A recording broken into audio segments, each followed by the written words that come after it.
We're rolling, brother. Are you on? For taking the time. It's been a long time, man. Trying to track you down. Trying to track me down. Well, I mean, I want to introduce you as the most hated politician in Niagara. I don't want to offend you, though, man. More than Donald Trump? Well, I mean, you're making the most news for sure. So if I'm going to talk to someone, I want to talk to the guy that's making the most news and the guy that's the most controversial. So, well, thanks for taking the time. No problem, Jay. You need no introduction, but I'll introduce you anyways. Andy Petrowski. So, man, we've had... Second-term regional councillor. Yeah. Right? Don't forget that. Yeah. 1 year to go. Nudge, nudge, wink, wink. Now, I know everyone... Well, not everyone. For me, this integrity commissioner has been a long haul. Amen. I mean, we went through this governance conversation started by St. Catharines. You know, this double direct thing. And at first, you know, I want to take credit for being the guy that says, hey, good on you, Walter, for trying to slide one through. When he tried to get the test pilot, you know, anytime you can go to the province and get some of our sovereignty back and some of our power back, I'm a fan of it. And I thought it was kind of slippery, being a neophyte, newly elected, that he was going to take a route like that and just try and slide it through. So I like the idea. But at the double direct, I didn't really know where I fell on it. But then as I looked at it, it's not going to save any money. Centralizing power is no good. And this idea that we've got too many elected politicians. According to you. Yeah, well... I mean, anytime you centralize the power and take it further away from the people that actually, where the issues lie, I think that we can do. I'd rather see the region abolished. But you know, going back to doing a good job on its own, isn't it? Yeah, well, a lot of people are really frustrated by it. So the dual direct, though, I think Walter though had a kind of obligation to bring it in because he was general manager of the Commerce Court people. What's that? Campaigned on it for sure.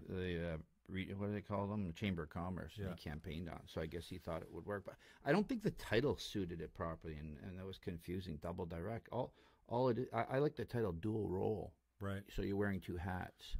You're a municipal councillor and you're a regional councillor, and that model works. And of course, the nonsensical notion is that it's going to help improve communications.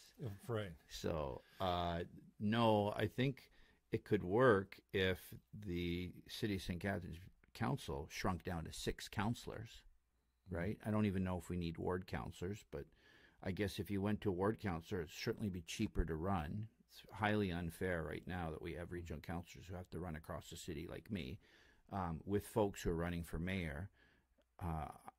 They pay regional councillors all of about $25,000 net a year, which is grossly underpaid compared to what our and it speaks to the type of candidate that you can attract or recruit to with that type of compensation. We all know where that box that well, that's purposeful.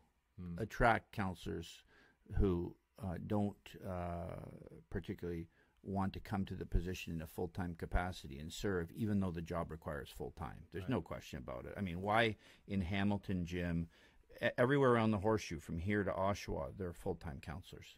So Hamilton, Halton, Peel, York, Durham, Toronto, and you got to ask yourself, so why are they keeping the region part-time? Well, there's probably 2 reasons. Number one, we have way too many councillors. I mean, at the region, we have those 12 mayors who are there. They've always made the point of taking the mayors off council, and they're already duly elected double-role councillors. But they're not duly elected. No, they're not. You're right, Nobody's voting for them. You're voting for a mayor. For regional council. Yeah. You're voting for a mayor, and then you end up with supposedly somebody who's going to represent the interests of the region. The fact is, every mayor up there, not one of them and except... they're not shy about saying, I'm here for my own backyard. I'm here for my city. Amen. Yeah, Joyner has said it publicly. I remember Barry Sharp came out and said it. Redicop said it. They all know it. They're there.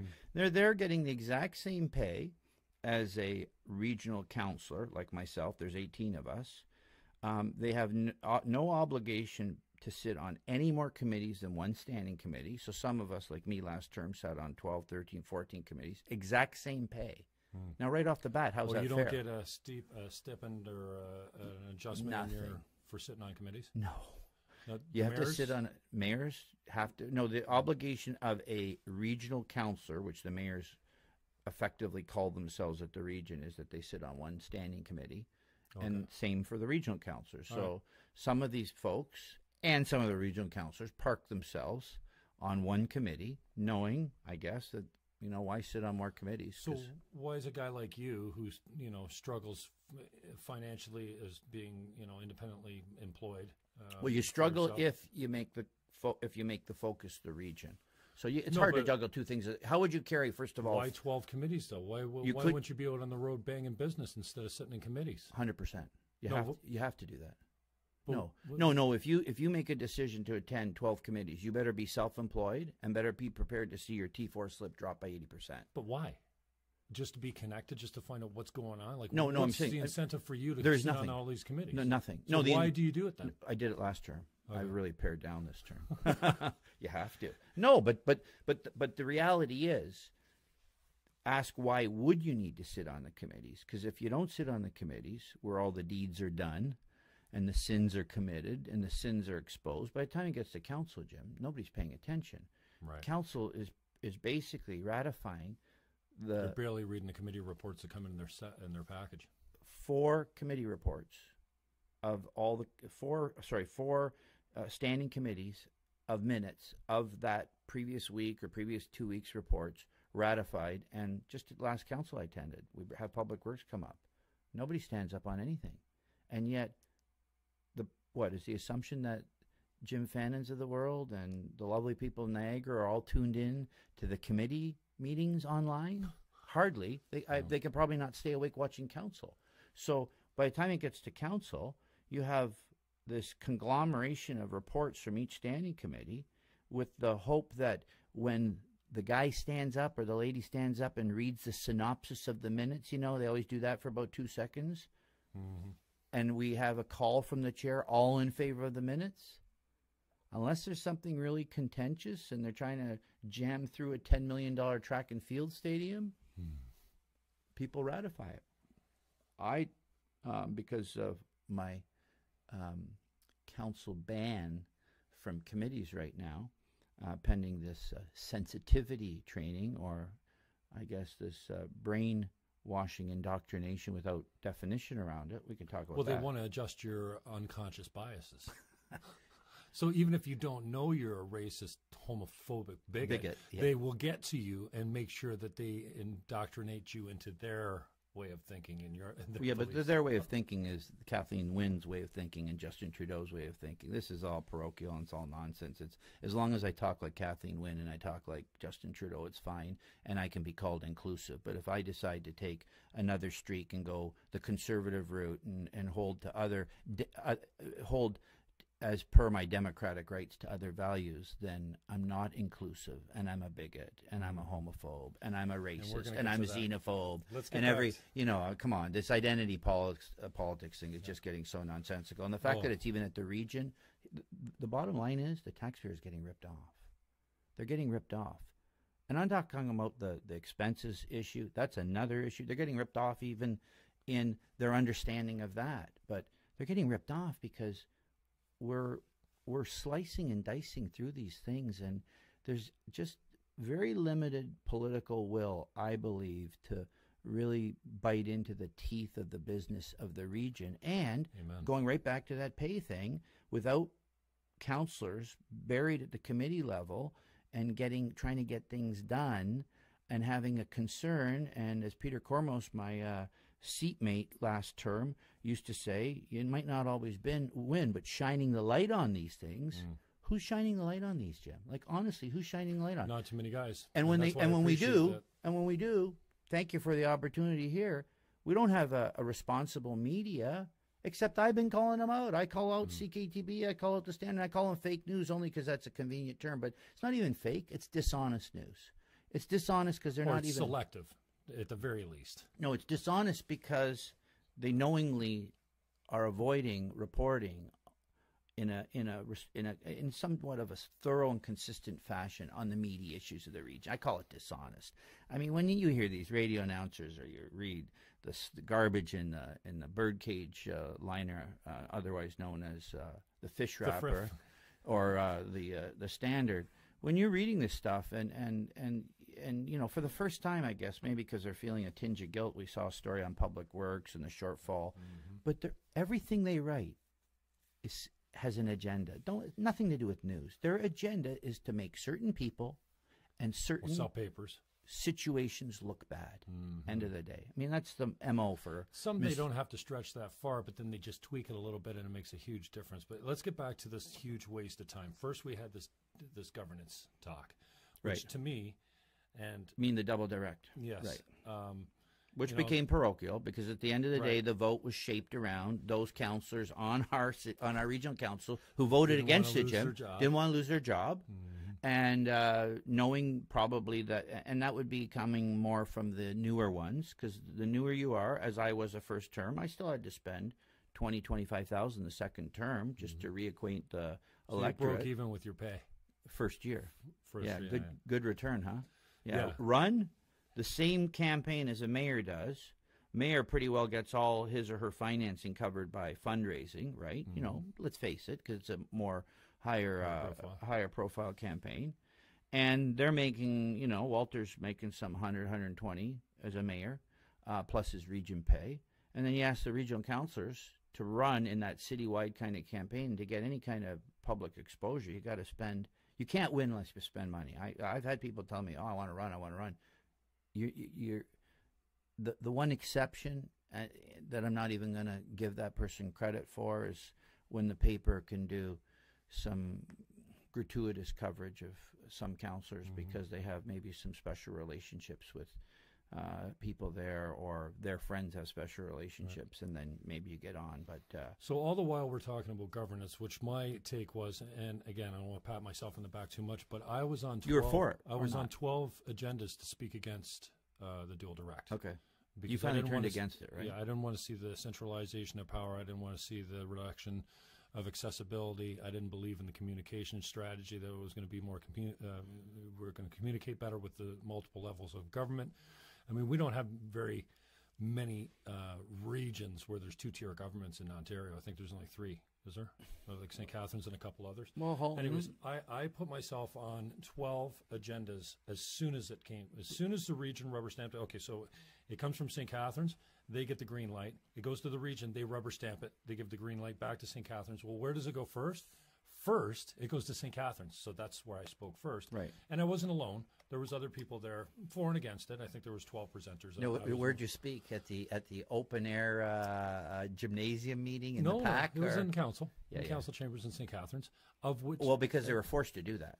Remember? Oh, were they? They started off with that PAC night. Were you at the PAC night? Oh, yeah. Let's just have a fireside coffee chat, and I don't know who the favorite moderator, George Dort, who the favorite paid moderator was or not. He wasn't down with that. How they tried to appease him there.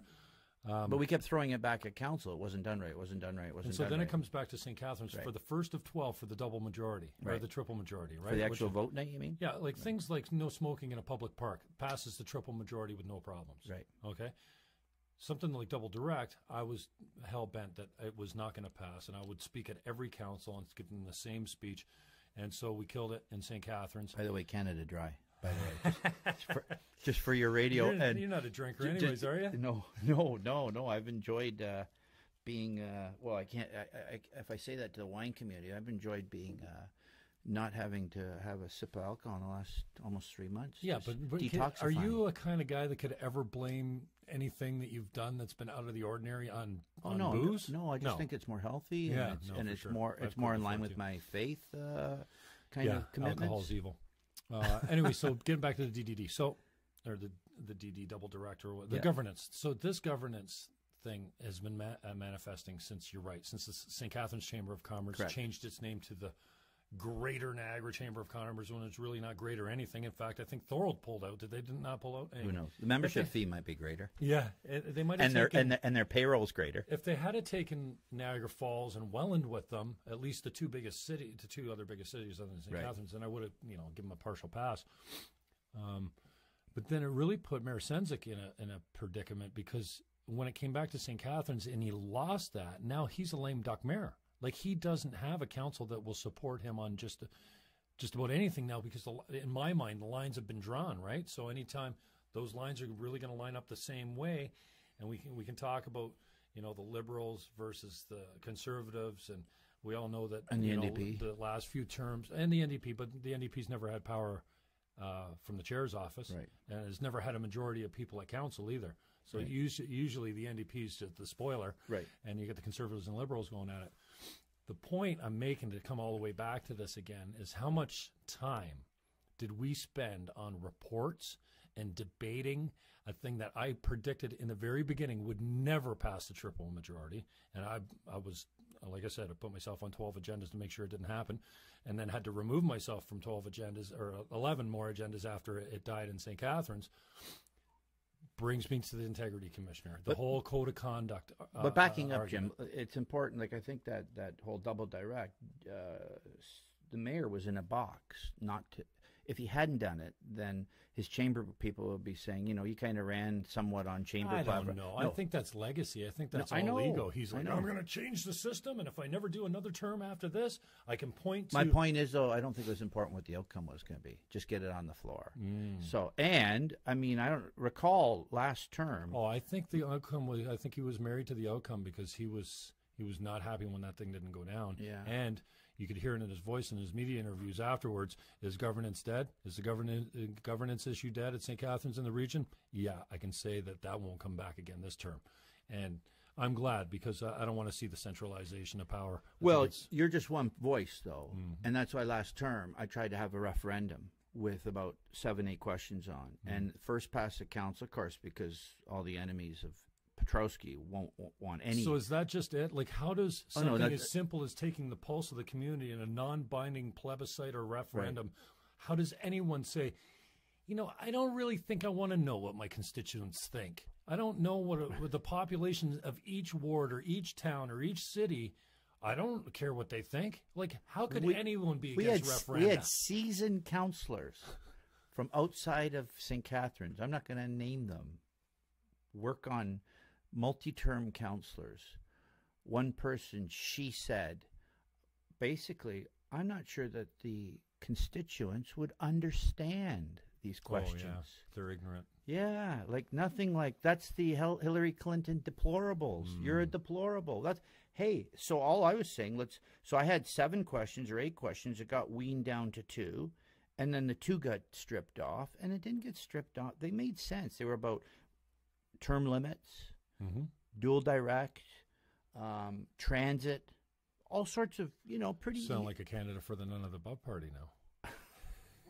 But Jim, you said the pulse, get people to respond. Hey, you know what? I think actually that would be a media draw to go out and vote.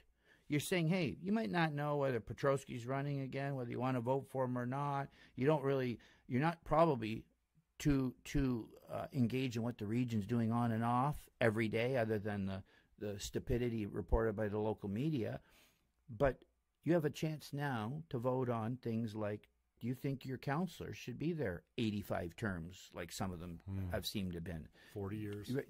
And one of them was the double direct. And maybe they not necessarily understood all the things, like you talk about centralization, Jim, but why not at least have it there? And it's not binding. Get the answers. You know why? Sure. Well, 2 things. Because it was Andy Petrowski's motion, and we don't want him to get like real headlines of how he's trying to actually seek out what they don't even want to appear to be supporting one of your ideas. 100%. And the other thing is, maybe, and equally, and maybe worse, we don't want to know what the people have to say. And at the end of the day, they don't. We gone up there. I mean, I'll maintain this, Jim. Before 2010, and Doug Harrods called this in his editorials on and off, and I'll give him a plug here. The region, the great unwashed. It was the biggest little secret for 40 years up there. Nobody knew what the region was doing. And they didn't know because nobody was reporting on it. And they probably didn't know. No one's really paying attention, because if you back in those days, if you wanted to pay attention, you had to go to the meetings. Now at least you can stream it online, which I've been... And you didn't have an Andy Petrowski standing up and questioning and challenging staff. Because what you've got up there is the Mutual Admiration Society. Formerly known as... right? And you got the Mutual Admiration Society of Councillors and staff all working together and saying, hey, you know what? Staff come up with the ideas. Council, especially 12 mayors are there, I still maintain, for their city.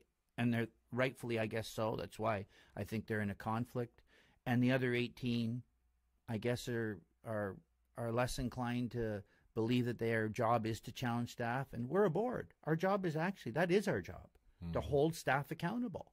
So that's not been the MO of councillors, Jim, for 40 years. It seems like a lot in many of these communities that we seem to suffer from a tail wagging the dog syndrome, where staff 100%. makes the rules and council rubber stamps. And when the Andy lack of steps out, information and when I step out and I question something, so, this legal expenses issue, oh, wow, let's get right into the pennies and everything else. And then on anything else, 5, 10, 20,000, $1 million, you're micromanaging, Andy. Don't micromanage staff.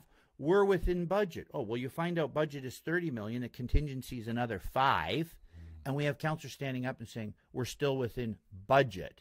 Now, who would run their household budget like that? If you're budgeting to put an addition on the house, you're budgeting for furniture, for carpet, whatever, you're budgeting a price you can afford. Maybe the contingency is money you have set aside in a second rainy day account that if something goes terribly wrong, but at the region, something goes wrong all the time.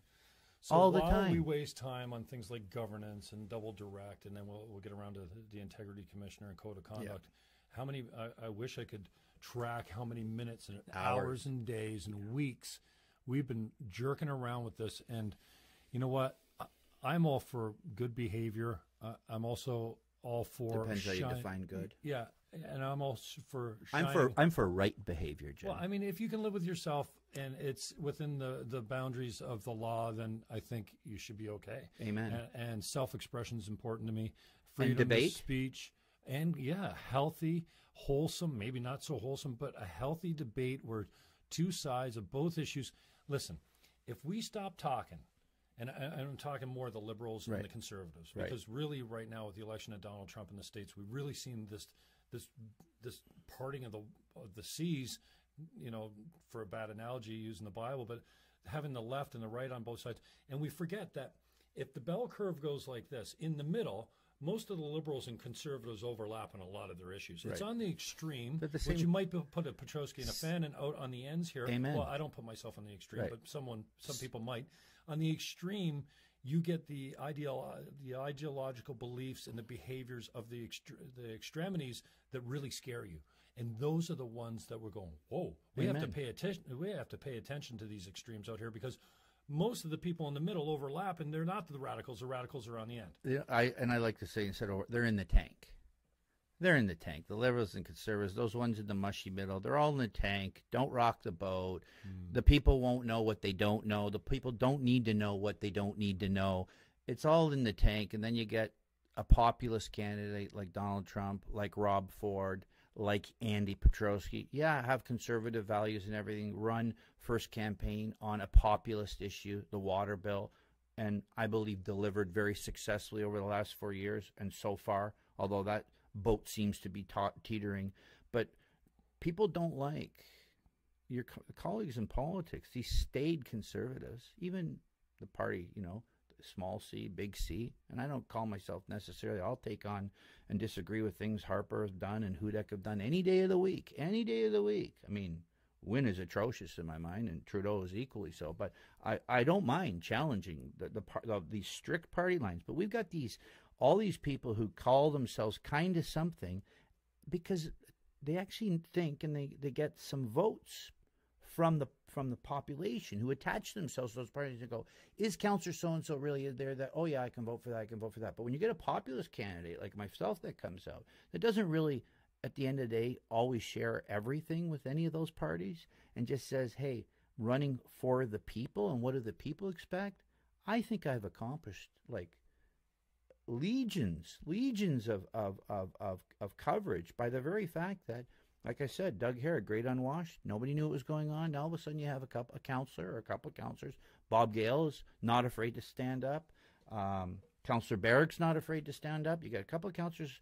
Councillor May sometimes when he speaks, very, very bright and very challenging. And knows the process inside and out. Oh, for He's sure. always the first guy to raise a point of order, and he knows the games because he came from the top game. I've line, never seen the Queen's Park. chair question Maeve's point of order ever. Right.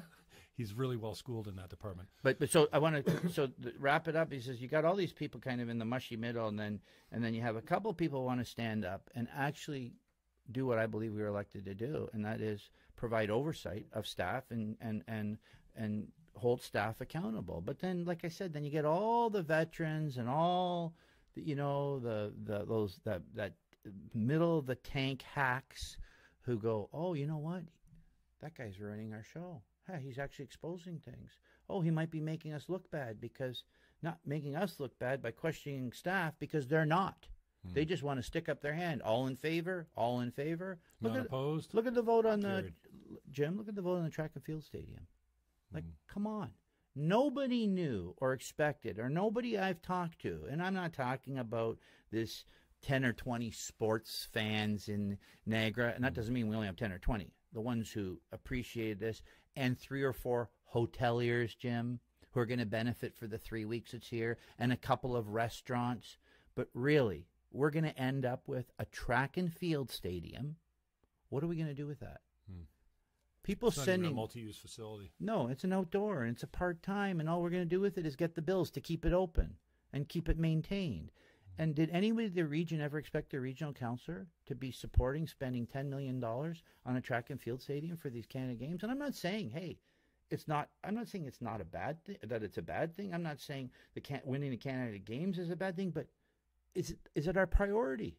Is $10 million our priority when we got, 10,000 people, Jim, on the housing list? Which brings me back to the whole waste of time. Here we go again with governance issues, with code of conduct reviews, with mascara and how many integrity commissioners in, then they're out, then they're back. And who's the guy that did your first interview when Preston came along with you? What was the first integrity commissioner? Oh, Swayze. What a joke. Okay, so, and now while we're here, and then followed by, we've by got the way, an opioid crisis that's ravishing our youth, exploding, and we're not the only community in Canada or North America that's feeling that pinch. We've got a joblessness situation, jobless taxes, homelessness, affordable housing. We've got all these things that seniors being pinched every day. The price of hydro, not that we can do anything about that at the region or the city. I mean, maybe we could in retrofit. But we can control fees and taxes. Correct. Or maybe at least if we're going to take money out of their pocket, like make sure the roads and the sidewalks and the bridges and I guess that, obviously the infrastructure is all safe and working. Well, then how do you make these other decisions? And I'll tell you, Jim, you don't, because they don't come to council, and that's the problem. We have people like Jennifer Johnson that just spoke to committee this week. Lost her son in a heroin overdose, laced with, he was a talented chef. Right. He liked to party. His choice of drugs was something he was trying to get off, heroin. Right. He went to the doctor. The doctor gave him Percocets. This is in Toronto or wherever, I'm not sure. But Jennifer Johnson, who just lost her 25-year-old son, Jonathan, has to come before council and beg and plead in tears for them to please do something about this crisis. So then they pass a motion. Thank God. Something's, they're going to look into it, or they're going to look at best practices out west and another staff report, right? Or a guy like me that's got to go defend democracy to kill a double direct. Meanwhile, all these issues that they could be tackling and should be tackling aren't getting any press or any attention, and it just seems like the motivation of council is so self-serving. And I'm glad you used the word self-serving. It's so self-serving that as long as we can feed this fake news, dishonest news, local, let's call it pop culture news, because not even news, it's opinion makers. These guys are opinion makers. They're not reporting. I mean, you look at the story, and you might get 2 or 3 facts in it, then you get 85% of a so-called journalists, and it's journalism, opinion. The whole purpose of this is distraction. It's not the distraction. Petrowski caused the distraction by way of what he did, because my complaints come back, like they date back, Jim, to like a year before they even hit a code of conduct. No, it's give the opportunity for feed stuff to the Standard through these personal attack things like the code of conduct, so that the Standard can put my lovely picture up on the front page for 3 days in a row, And meanwhile, like in the bottom right-hand corner of page 24, oh, by the way, council just spent $10 million on a track and field stadium. Or, oh, by the way, the Niagara on the Lake sewage treatment plant is late again and over budget millions. Or by the way, how about this one? The Burgoyne Bridge, and I don't even think it's still public. So here's a news breaker, which I've talked to you about already, but it hasn't come public, but it's not in camera. The bridge is another $9 to $10 million more expensive if we end up paying the current change orders. So the contractor who's almost finished the project has submitted a bill, Jim, for another near $10 million, taking it up over 100, 102 now. Wow. By the way, that's all available information. Those change orders are public, right? That's public information. Where is the conversation on that? No. And then ask yourself this, why doesn't the media want to cover it? Because they're in the tank with the staff and with the councillors. It's all one happy family, and Trump's fighting this too because he's not really a Republican. He's himself against Republicans, against Democrats, against the establishment media, except, I guess, Fox here and there. At the end of the day, there's no incentive even for this in-the-tank media to go after the real business of the region that affects the pocketbooks of taxpayers. Hang on, and here I'll submit this to you, Jim, because the radio and the print are both receiving, I would suggest to you, decent sums of money from the region in advertising. So why are you going to bite the hand that feeds you? I don't know what the region pays the Standard, but I'd be surprised if it was shy of $100,000. Well, $100,000 at the Standard, Jim? Two reporters. And you know what? The radio's doing pretty good. And the radio's never going to say, we don't want that. But at the same time, listen to the tone of the questions when they bring people on. Even when they bring on Chair Caslin and try to talk, and he would like to talk about issues, they go after him on the people stuff. Like, why not talk to the chair about, Chair, what's going on with Burgoyne Bridge? Why is the sewage treatment plant in Niagara Lake have leaking concrete tanks that were just poured a year ago, and this place is supposed to last 50 years, and the tank. So sorry about that, brother. Got a phone call and it disrupted everything. So we have a public works commissioner who's asking now, apparently, and thankfully the media, like I said, got this twang of guilt to publish something that really means something to our taxpayers. And he's asking now for, what, $100+ million a year for public works infrastructure. And that may or may not be something we need, but I certainly don't believe in jacking up the rates today so that to seniors who are having trouble paying their bills, some of them, and the skyrocketing hydro, skyrocketing food prices, skyrocketing everything, and obviously medical costs and everything else. So we're asking, he's come forward and saying, I need more money, but at the same time, who's holding Public Works accountable for all these projects going off the rails? So the people are entitled to at least know how their money's being spent, or I would say misspent. If you're buying concrete tanks for a sewage treatment plant, aren't you entitled to have them at least leak-free for a couple of years, Jim? They're leaking. And I said, and that's just one example. And then we got Burgoyne Bridge, another $9 million over budget. Not over budget, sorry. Higher on the price tag, according to the contractor, if they get paid. And typically when that comes, and which is another charade, when that whole news comes, you get the news story, and then you get the comments, well, it hasn't been paid, and it's illegal, and everything else, and that one-time exposure, no follow-up, like every month. So did you pay it? Did you pay it? Did you pay it? And that's why we have such a dishonest media, and they know they are. And like I said, it doesn't serve them. You know what? It serves them to be nice. Everyone wants to be nice. Well, I think you've certainly got a point there. It's easier to go after, a radical like, Andy Petrowski, and just harp on his whatever. His personal Twitter account. Yeah, or or what have you, than it is to go after the business of the region with the idea, or staff or whatever. And I think it's interesting, that take, and it's not the first time I considered it, but this is significant ad revenue coming from the region on this. And if the region was to say, okay, we're not buying advertising from you guys. Well, what do they advertise? Oh, those notices in the paper, public meetings, and banner stuff like that? ads for waste management, how to blue box properly, how to gray box properly, whatever. But you know what? I'm not convinced. I'm not convinced that the people at the region in staff who monitor those dollars don't know they get something back in return for that, which I say is a collective silence, quite frankly, on the meaty real issue. So, oh no, we're not going there. We won't go there. But hang on, we'll do the one story. We're not going to do any follow-up on it, though. I mean, these are the stories that should be in the paper every day. Honestly, they should right be down to the Burgoyne Bridge. That report is public now, not through choice of the Niagara region, but it got leaked, and I helped leak it. And when I got my hands on it, I leaked it out.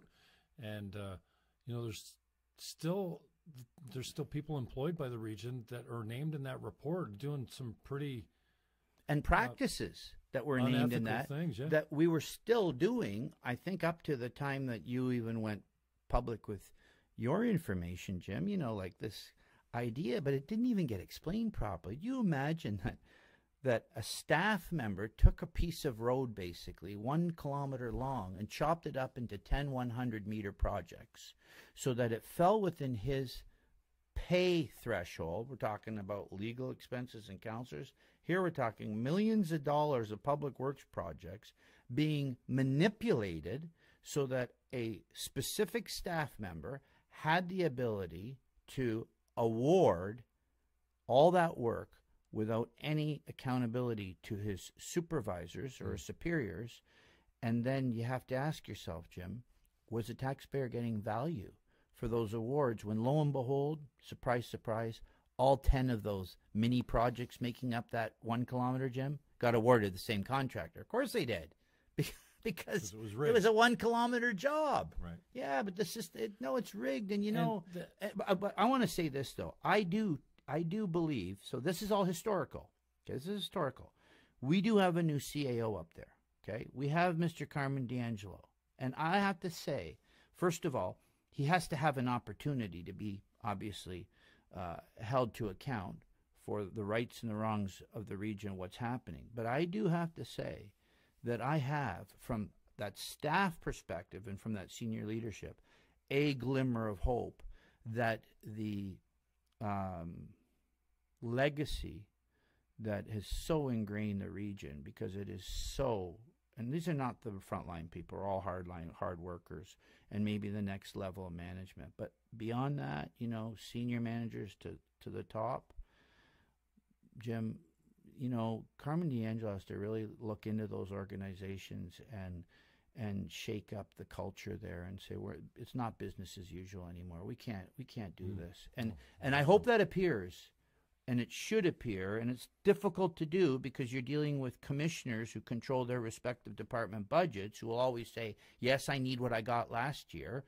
And you got to say, why? Well, we don't have zero-based budgeting. If we had zero-based budgeting, and Selena Valpatti tried to bring it through, and I was working with her with Everyone that. trots that out at election time. We're going to zero-based budgets. But hang on. Then when they get elected, there's no zero-based budget. No, it's because the majority of council votes against it because they don't want it, because they know we're putting management accountable for defending the very first tax dollar right up to the last one every year. And they're going to say, it's too much time, it's too much time. Is it really? It's Staff resources? Jim, what are they doing? Hang on. It's not too much time. Corporations do it every year. No corporation just says, oh, we got $100 million this year to build a couple of computer boards that do this game and this game. Give it to us again. The CAO is going to say, oh, you're still working on the same game? What the region? The answer is, well, do I have to tell you?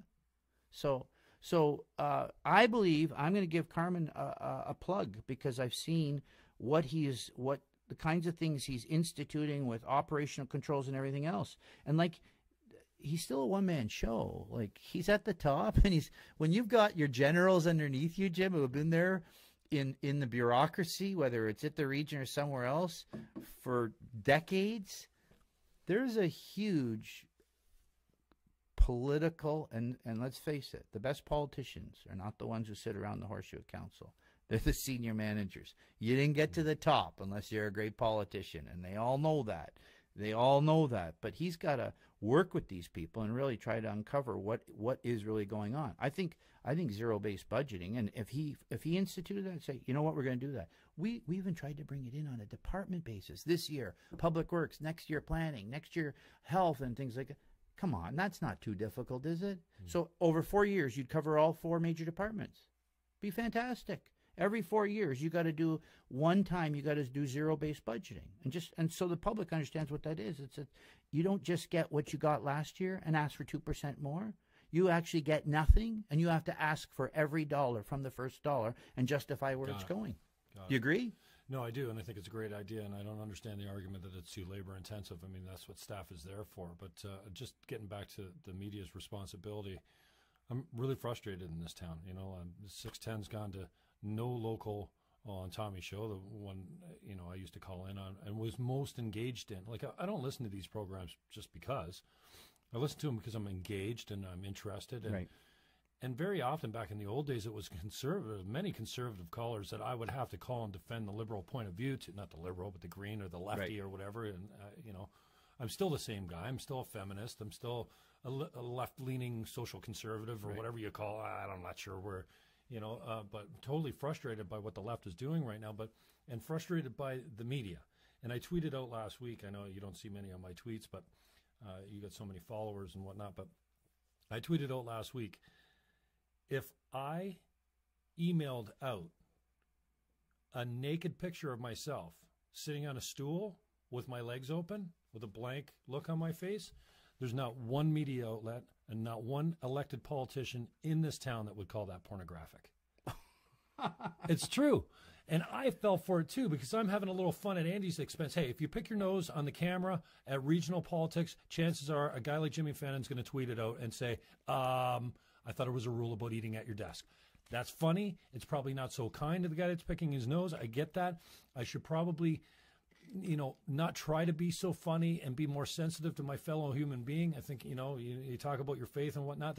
That's not being kind. Right. Well, don't pick your nose on camera then. Right.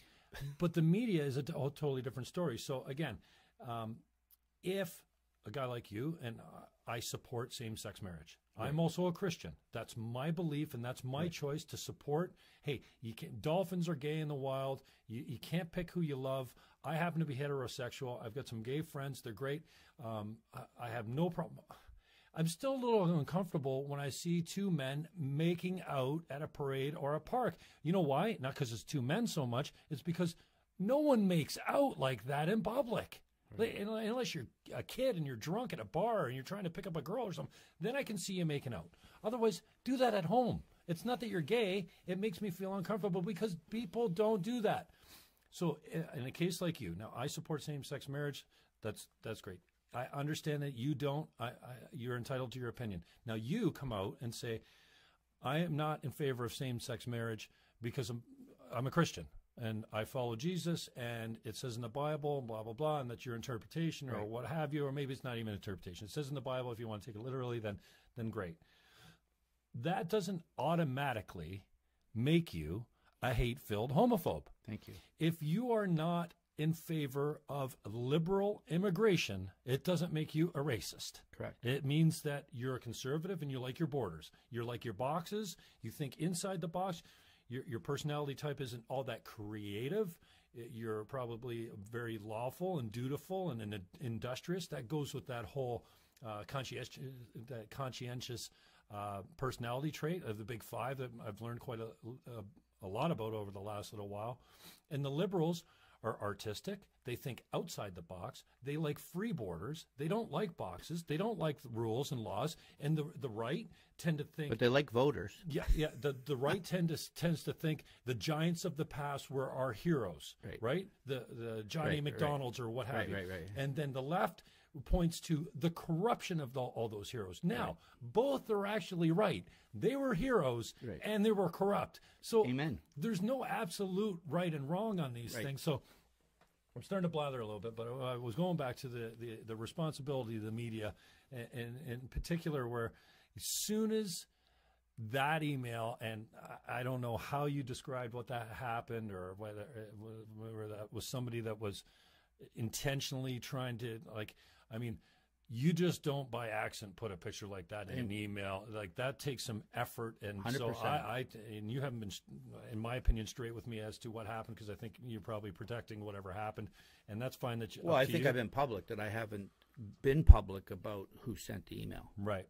But that doesn't happen by accident. But I agree. And that's shameful, and you're embarrassed by that. Jim, and if you could stop that. But I took from responsibility for it. Yeah, absolutely. 100%. And I apologize for it. Yeah, and I'm not saying that that's cool or anything like that, but for the media, and I fell for it, and I tweeted out, having fun at your expense, and I don't know if I told you this before, but I tweeted out something like, well, you know what? From now on, I'm going to sign all my emails and tweets with a pornographic image. I fell for it too, because the media, boom. Now then I start struggling. Wait a second. I hate to say this, and I've said it publicly to my friends before. I've got a pretty decent relationship with porn. I know what porn is, right? And porn is designed to sexually arouse you, right? That image had nothing sexually arousing about it, right? So, but the first thing. And it really goes back to the responsibility of the media. In a small town like this, they get to run rampant a little bit. And I think you've been successful kind of curtailing some of this nasty behavior as it comes after you. Like, there's really been a kind of a witch hunt to, get Andy on whatever he does with certain reporters, and we know who they are. But to immediately say that was a pornographic image when, in fact, it was a nude, okay? It was a nude, no more offensive than any other nude in art or album cover or any lyric in a record. And the same goes to but it's not appropriate for. But then all of a sudden, anywhere you go, if you bring up Andy Petrowski's name, he's a hate-filled homophobe. Yeah. Hate-filled homophobe in tweets. And you know what? You say that enough times, and people that don't know, they just that's that racially, sexually intolerant guy. Right. No. Well, that's a guy that has some belief that, But that's their game. That's the game of press. So, I think this all stems back to almost day one when I got elected, and Grant LaFleche had to interview me on my election night. And I forced him to, by way of him quoting me, to make sure he quoted that I gave God credit for winning that election. And here is Mr. Atheist, and he's public about it, right? We all know, right? He's public, Jim, right? Well, that he's an atheist. Only that, he'll say you're pretend little man in the sky. Right. That's disrespectful to anyone that's got any faith. Yeah, and he made fun about the Pope too. And he made fun about the Pope too, the guy with the white robe and the pointy little shoes. So, it's a religious persecution thing. Grant is an atheist. He knows that I follow the Christian faith. We call ourselves believers. Not unashamedly so, boldly, and he has an issue with that. So I think this has been his lifelong, at least through my political career, attempt to go after me on whatever he can, but below it all is he has this burning kind of hatred for what I stand for and the fact that I do hold my faith. I'm a sinner. I'm not perfect. You're certainly not perfect. Yeah. But it's a religious persecution thing. And you know what? For him to get away, I guess it's okay. If he wants to get away with all of this, that's at the top. And he hides behind the curtain and says, well, I will hold these people accountable and everything else. But you know what? The fruits don't show that. The fruits don't show he's holding everybody accountable. Just this recent issue with legal expenses where it came out. They're digging. They're going investigative reporting into all the expenses to see where this shakes down, because nobody knows what's going on at the region. But Jim, there was nothing hidden about it. There were the policy said you have to have an invoice. I had 3 invoices. I submitted them openly and transparently. Everything lined up with the policy, and expenses get paid. But the same night where we debated that, it came out, by way of questions asked by Councillor Barrick mostly, that 2 of the other councillors, who in the previous day the standards say were being covered by the insurance policy, Jim, and who apparently didn't stopping out of the meeting, and they didn't ask for compensation. It came out by way of questions at council that the insurance policy is covering nothing. There's $1 million deductible for both those councillors, so that means on the hook for it all. Not the region. The taxpayer. The same people are paying my legal expenses. Mm-hmm. Nothing different. Nothing different. They're paying for those councillors up to $1 million each, and where mine is contained, mine is done at the level of the invoices expense. Their cash register is still ringing. And then the question came up, and how did it come that we're paying for this? Because the paper said that they didn't ask. And then Commissioner Burgess at the time had to respond, truthfully, thankfully. Well, the councillors had a meeting with our legal counsel. So they had a meeting about those expenses. So I guess we're supposed to believe that legal volunteered to say, hey, by the way, we'll take care of this, folks. Not to mention now that the lawsuit doesn't even name them as councillors, because the guy who filed the lawsuit went back to the courthouse, amended his statement of claim, and now is saying, no, I'm suing these as private individuals. But the lawyer kind of, on a pinhead danced and said, no, we're still covering them. But did you see any correction from the Standard the next day? No. The attacks keep coming on, on Andy. Fine, that's okay. I don't mind me being held accountable. Put the facts on the table. One thing I won't do is engage Mr. LaFlèche with an interview because of his inclination to kind of twist and turn things I say. And for 25 years, I appreciate that, and thanks for speaking frankly. And some people might not like it, and I could give a shit, really, to be honest with you. But I've been paying those guys for 25 years for open house ads, $40, $50, $60 a week. Who? Standard, right? And Niagara This Week, right? It goes in both papers, every open house. Right. Now, I haven't done the number of open house right. ads over the last couple of years that I normally have done, right. For a number of reasons. They don't work. They don't give me the type of business or exposure right. that I'm looking for. But when I was new in the business, sometimes I do 4 open houses a week. It's big money. $125 a weekend. Right. For color pictures right. or sometimes black and white pictures, depending right. on the year. Yeah. But I started 25 years ago paying wow. those guys a lot of money. Right. And for a number of reasons, the foremost one being just cover fairly what's going on in Niagara and stop sensationalizing things. I just refuse now. And now print is circling the drain. And, most of my open houses now, I post them on MLS. They go on MLS.ca. Right. And I don't really need the Standard or Niagara This Week anymore. But that's really... For a long time, guys like me, and a lot of them, we got 1,000 realtors in Niagara, have been paying this paper to keep their doors open, and what's it got us? So, I'm really frustrated. You have just a couple people with one paper in town, and Niagara This Week, and I will say Niagara This Week tries sometimes to present the stories with a little bit less opinion and more information, even if it's just quotes from people. So I'll give Scott Ross a plug that I believe he's managing editor and reporter. Yeah, and notwithstanding, he has people underneath him who can inject their own political philosophy, but you can't get away from it. The Standard is one political philosophy, which is, and you know what? They hate this when I say it. It's the old Boys and Girls Club of Niagara, Jim, and it's the same old Boys and Girls Club, maybe next generation, the status quo people. They don't want things to fundamentally change unless they change for them. And quite frankly, as long as everyone believes the status quo is working, but those people are getting benefits because they have figured out the system without being exposed, and you could read into that what that means in terms of government contracts, in terms of business, in terms of getting spin-offs from $10 million track and field stadiums. Everyone wants the status quo. They don't want to rock the boat, and they certainly don't want an Andy Petrowski to be standing at the front of the ship like George Washington crossing the Delaware going, hey, guys, we're landing, except the boat's kind of empty behind me. And we're landing, and we're going to take this on. I love when you use analogies like that. I especially love it when you compare yourselves to Jesus on the cross. Now, that's no, never on the cross, but in the courtyard. In the courtyard. Persecution. Well, people come on. People don't like it when you compare yourself to Jesus, man. No, Jim. No, in fairness, because I'm in the faith community. I say I understand, and I'm doing. I've been doing a Bible study religiously or faithfully since kind of middle of the summer.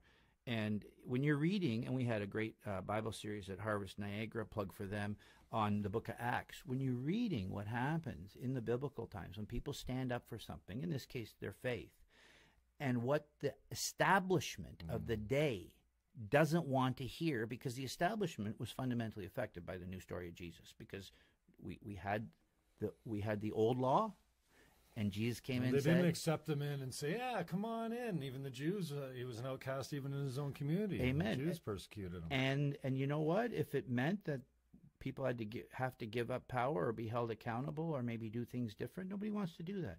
And you know what?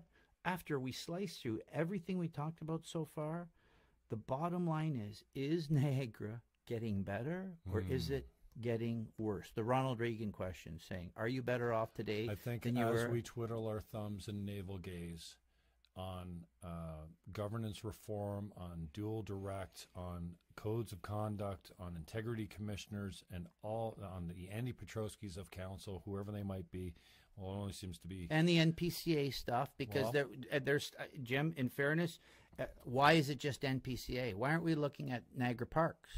Well, Bob Gale already upset the Niagara I know. Parks. Well, that was once though. But why aren't we looking? I mean, and I'm not saying there's anything at at Niagara Parks. Yeah. No, at Niagara Park. But why is it NPCA? It's simple because there's more. There are a few more conservatives there today than there were yesterday. And I'm glad you said that because and that's all it is. The status quo. The status quo used to be always liberal. You had Gary Burrows as chair. You had Zimmerman as chair before that. You had the relationship between Mayor McMullen and regional council, and it was a left-wing 100% controlled.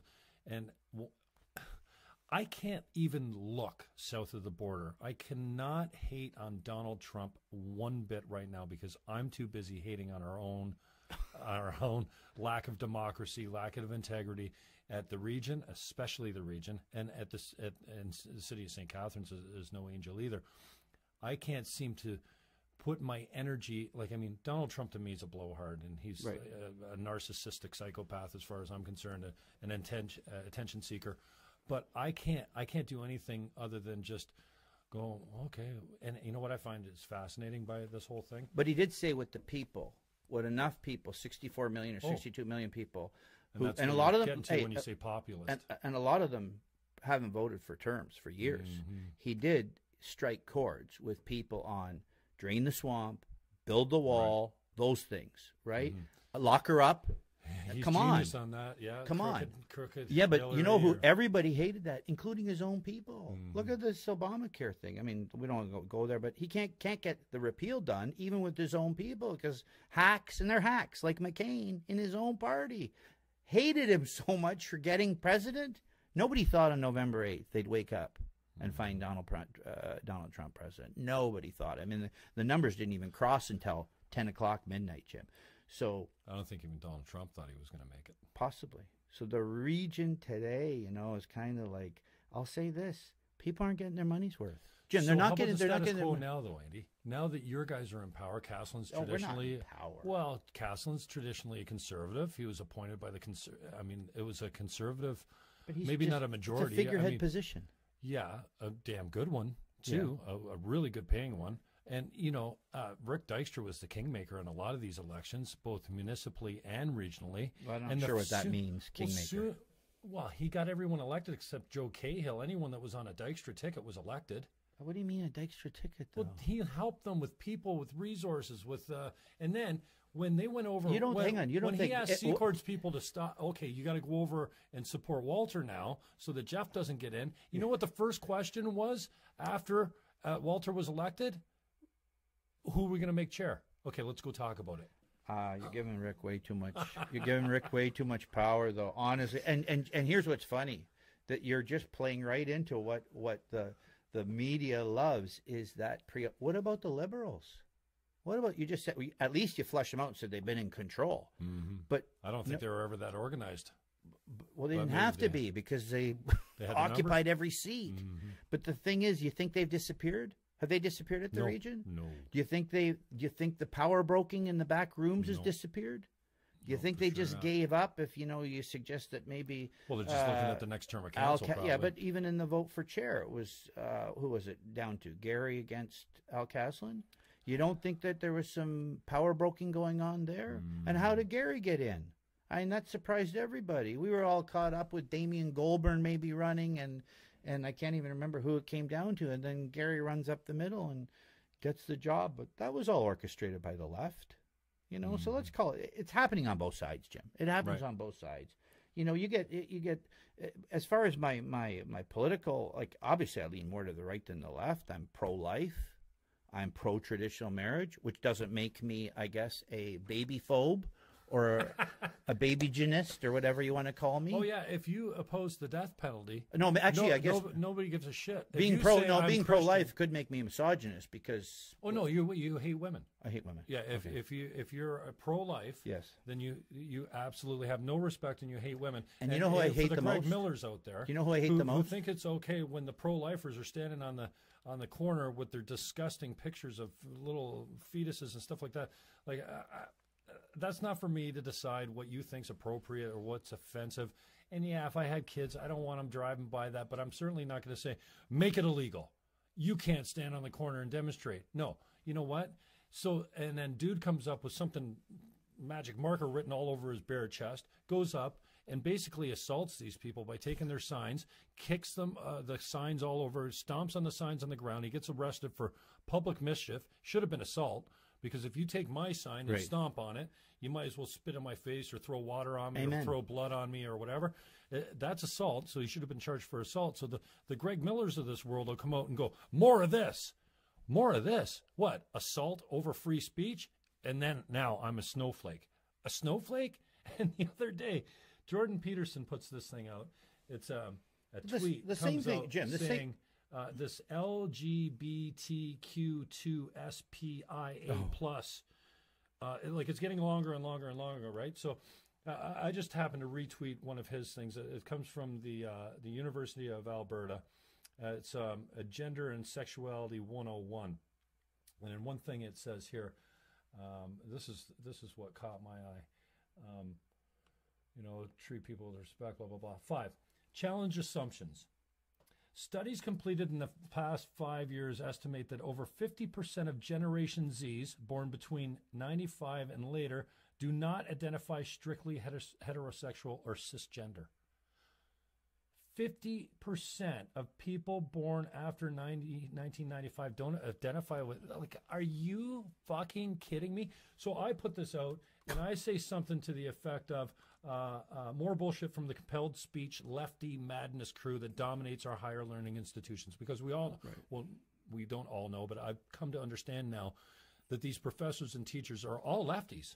Amen. There's no conservative. There's very few conservative profs, and if there is, and even the students can't get a conservative movement going because everyone's equality at all costs. Legislate it. We're equal. We're not freaking equal. We're not as human beings, not as races, not as sexes. We have differences in wirings and mental. For very good reason. Yeah, I mean, so now we're going to roll into to the nurses union, and we're going to go, oh, okay, there's too many women in this field. We're going to we need some quotas. No, we're going to go to the Jews. Okay, in Hollywood, we got to break up this. There's too many Jews. No, in the Asian community, the Asians do things way better than a lot of white people do, and they dominate some fields. In the STEM field is poor James Damore, not poor, but they fire this kid for this anti-diversity memo, which is basic biological science. The Google guy. Yeah, women don't have the personality type for STEM fields. Well, the majority of women don't, and that's why it's dominated by men. Jim, how dare you? No, because now he's how dare you? He's a sexist and he's a homophobe. Dare you? How dare you? So I put this out. And here. Imagine someone today would say, social justice warriors, politically correctness, social justice warriors, mad. And the liberal David Clow, this clown from Welland, who's a total social justice warrior in a wheelchair and ran for the Green Parties last time. First thing on the Facebook, I hope you're not running again after posting all of this. I'm like, well, I said, wait, the guy that supports free speech is okay with compelling speech, because the idea is they're going to have to use Z and Zer and these made up non-specific gender pronouns with these transsexuals or whatever. And by the way, I'm okay. Love whoever you want. Cut your sexual parts off and install new ones if it makes you feel better. But don't tell me you're changing your sex, because every freaking cell in your body is coded for a man. Doesn't matter what you do with your parts. Doesn't matter how much estrogen you consume. Whether your voice changes, you grow new boobs. You're a boy. And then they trot out, oh my God, you got me rolling now. Then they trot out this 10-year-old kid named Charlie in Canada, the Liberals, Trudeau's Liberals, right, with this Bill C-16. They trot out Charlie. He's 10. He wants to be a girl. He's 10. Do you think he even knows?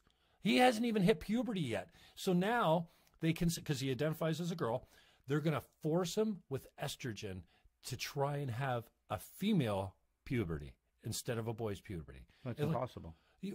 Here we are. Well, we won't let you get a freaking tattoo until you're 18, but we'll let you get your junk chopped off and have new sexual parts installed like you know, like you can think for yourself at 10 years old.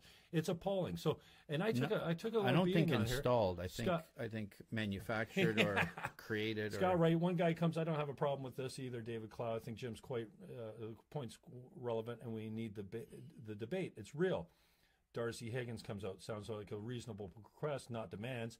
If you're going to rage, it should be about trans people being killed and otherwise depressed. All right, to the Greg Millers out there. Society was built on the backs of the oppressed, by the oppressors. That's how we built society? No. But down here, this dude says... Which dude? Here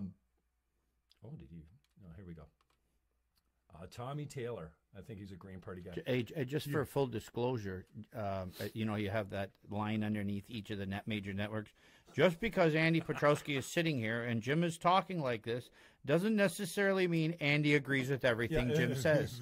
No, because when you retweet something, you could retweet something. Hang on, I could retweet something that I don't agree with. No, absolutely. Right, and so and then I love the John Mascaron line. You are what you tweet. Really, John? Did we pay you $100,000 to say that? Oh no. Guess what? You know who got ripped off? The taxpayers got ripped off. They didn't get ripped off that I had to defend myself against a corrupt code of conduct system. I got to get this out in 10 seconds, Jim. Look at at least those two other councillors got protection under the insurance policy, but it's all paid up front as cash for the first $1 million. They got protection by a legal framework which held a certain amount of accountability around process. The process followed by this integrity commissioner was no process. It was his process, and I guess the process of the councillors who could pick up the phone, yes, and ask him what to do or give him advice. Do you imagine that? I called it out as obstruction of justice, actually, because it is. Councillor Gale called it out as fraud. It is fraud. And why is it fraud or fraudulent? Fraud maybe isn't even the right word. It's corrupt. It's corrupt that you can call. When did you know that a judge, Jim, if you get in problems with the law and you're going in front of the court tomorrow, as a lawyer, can I call up the judge the night before and say, hey, Harry, you know what, we're fishing next weekend. Can you take it easy on Jim? Or how about this? The other lawyer calls and go, can you nail Jim? Because you know what? He's my political foe. Well, no, he sold a house. He sold a house to somebody else that I was trying to get or whatever it is. So in my situation, Jim, I'm not entitled to know who the accuser was.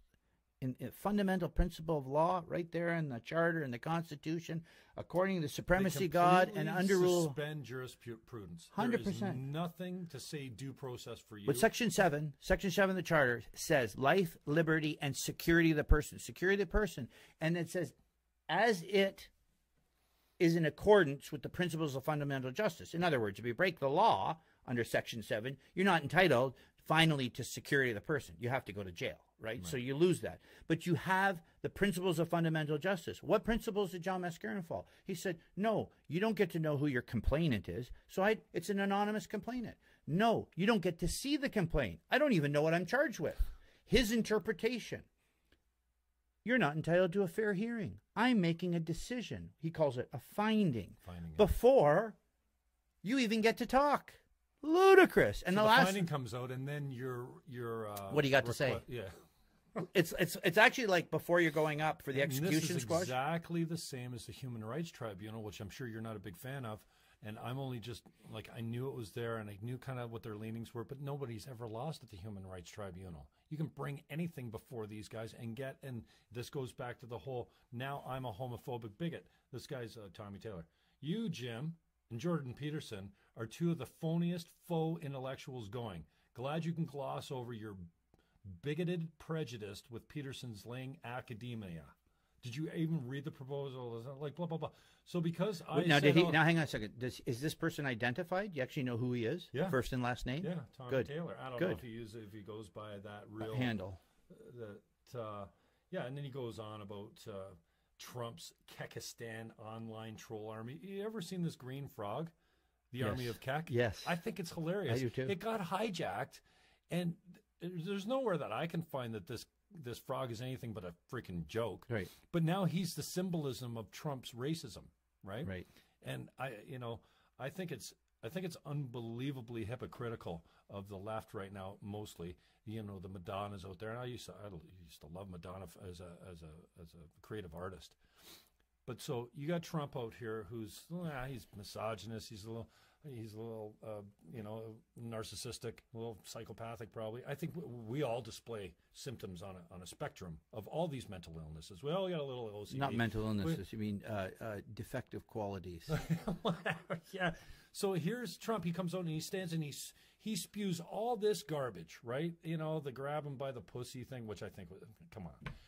Every guy that said something worse than that, between two guys. Like, come on, really? Absolutely I'm not not. defending Trump to say that, but so he spews all this crap out there, and people are right to be triggered, social justice warrior term. So he spews intolerance and his hate and blah, blah, blah out there, and then the left gets a hold of it, and they take it, and they get their own intolerance and hate all revved up. Not their own. They always had it. Throw it back at them, and then never thinking, oh my God, I'm doing the same thing. That's why I can't hate on the guy, because if I hate on him publicly and I spend time and energy hating him back as something he said, then I become him. And so I tweeted the other day, what you see in Donald Trump is what you hate about yourself. You just don't even recognize it. So a huge It is. That's a pretty hypocrisy. Pretty interesting observation. And I think it's a conversation that we need to have. And at some level, I'm grateful for Donald Trump, even though I believe in almost nothing of what he's doing.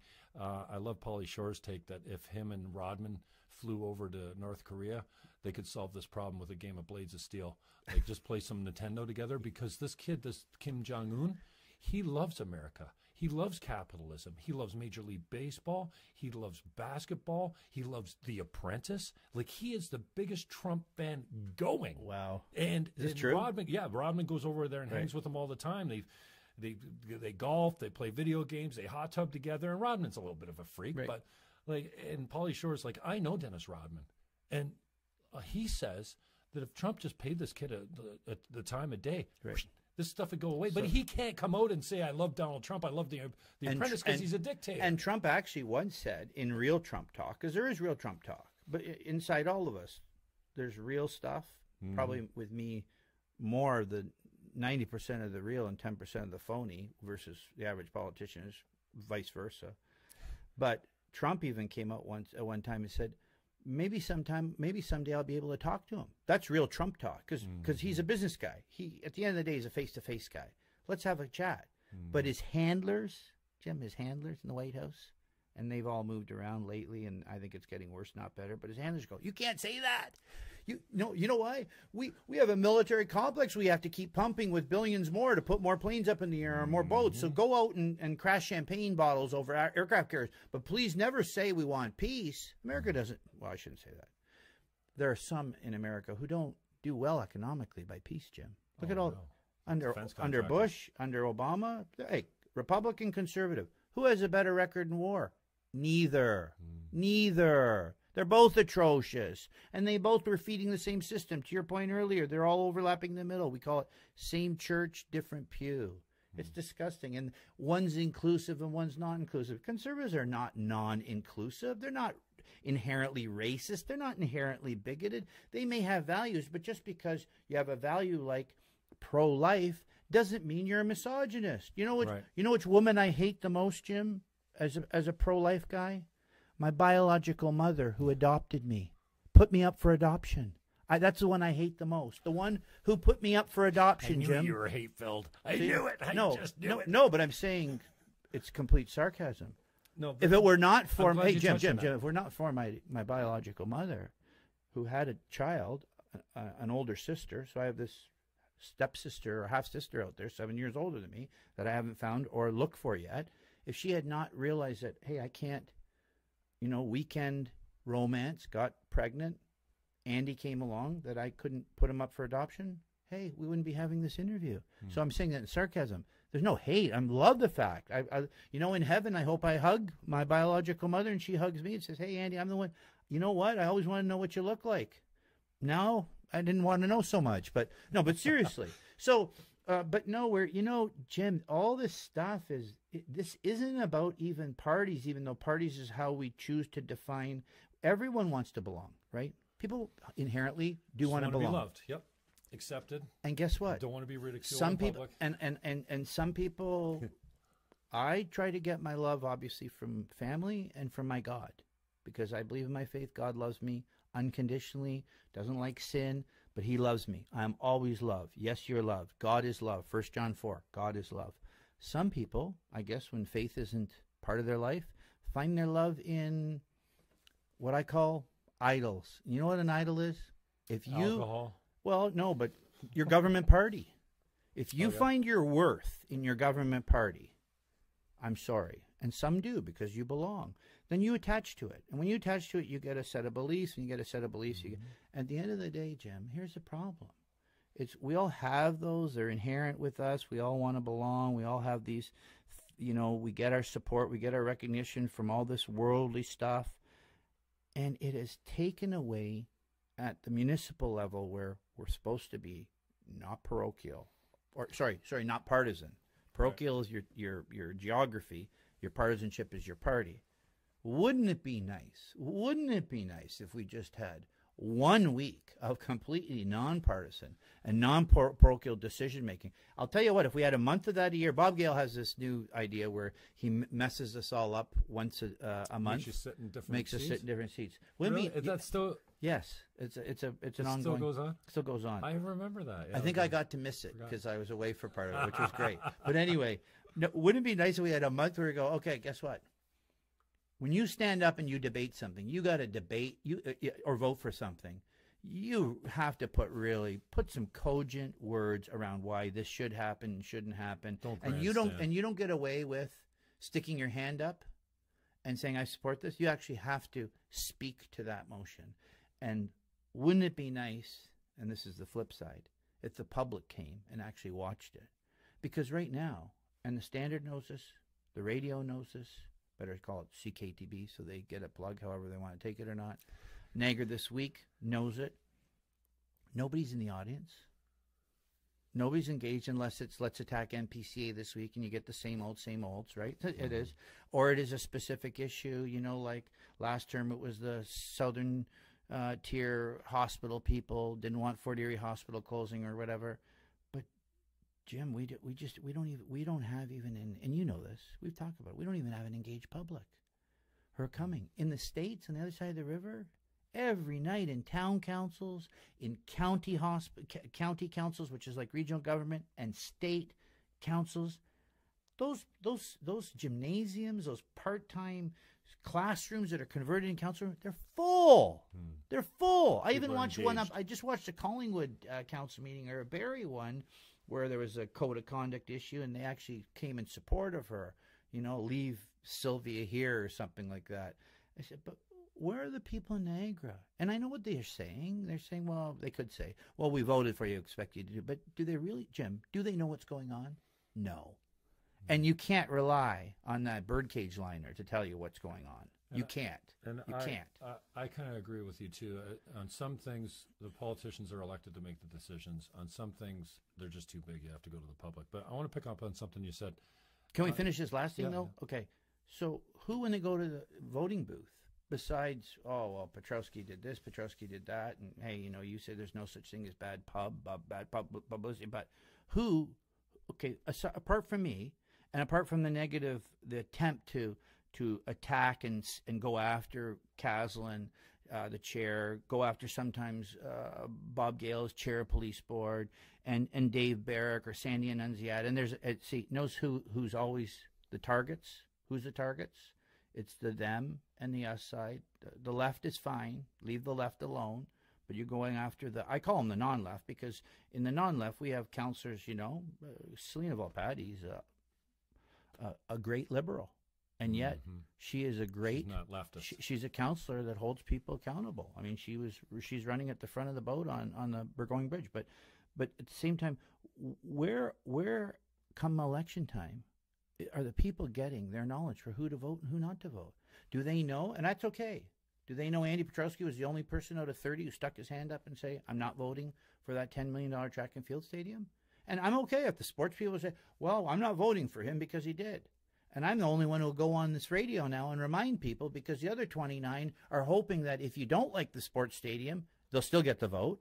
And if you do, or they'll forget about it. But do the people, Jim? No. Does the paper even, you know what the scorecard will be? The scorecard will be Grant LaFlèche's little online article with the 30 articles he's done on me, 30 or 40, whatever it is, and counting. I mean, get a life, Grant. Come on. You know what? Find something else to do, like be a real journalist. Oh, did I say that? Columnist. Pardon me? Columnist. He's not a journalist. He's an opinion haver. Hack opinion maker. Man. This idea, and I've been struggling with this too, and this is kind of why I've been quiet. You know, I've done a couple interviews with musical guests, and we touched on kind of stuff like this, but I'm having a hard time articulating my frustration up until this point, and so thanks for being my first victim. I kind of feel like what you said, we're not born with hate. I feel like we are. You know, no, I didn't. Where did I say that? Well, I thought I heard you say that, but biblically, we're all born sinful, so we are born with it. The first thing a baby does is cry for attention, and the first thing a baby does when they start talking is say the opposite of what you're asking them. So, did you do that? No. No, I think it's...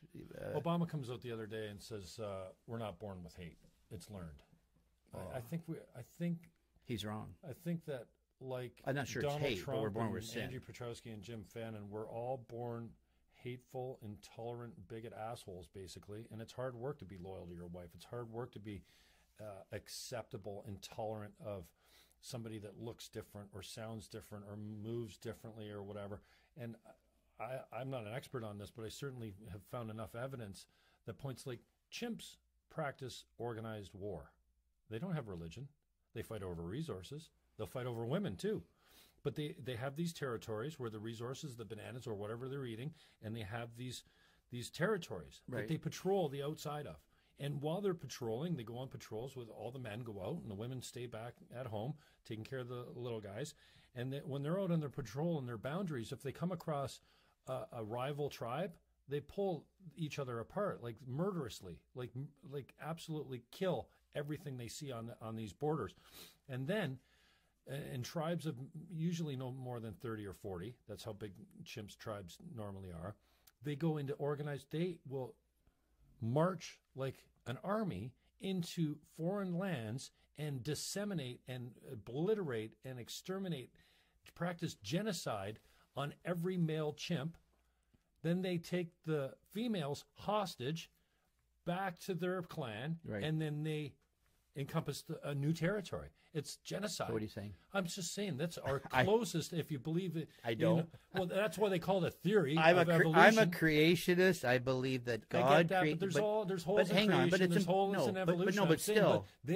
We have the closest DNA with I believe chimps, those are like instincts. 98% DNA We're mammals. matches. We're mammals. So is it fair to say that, we're warlike? I don't believe we're intolerant. We but are not because they are, Jim. I don't look at. I come from the school of nature. Creationism.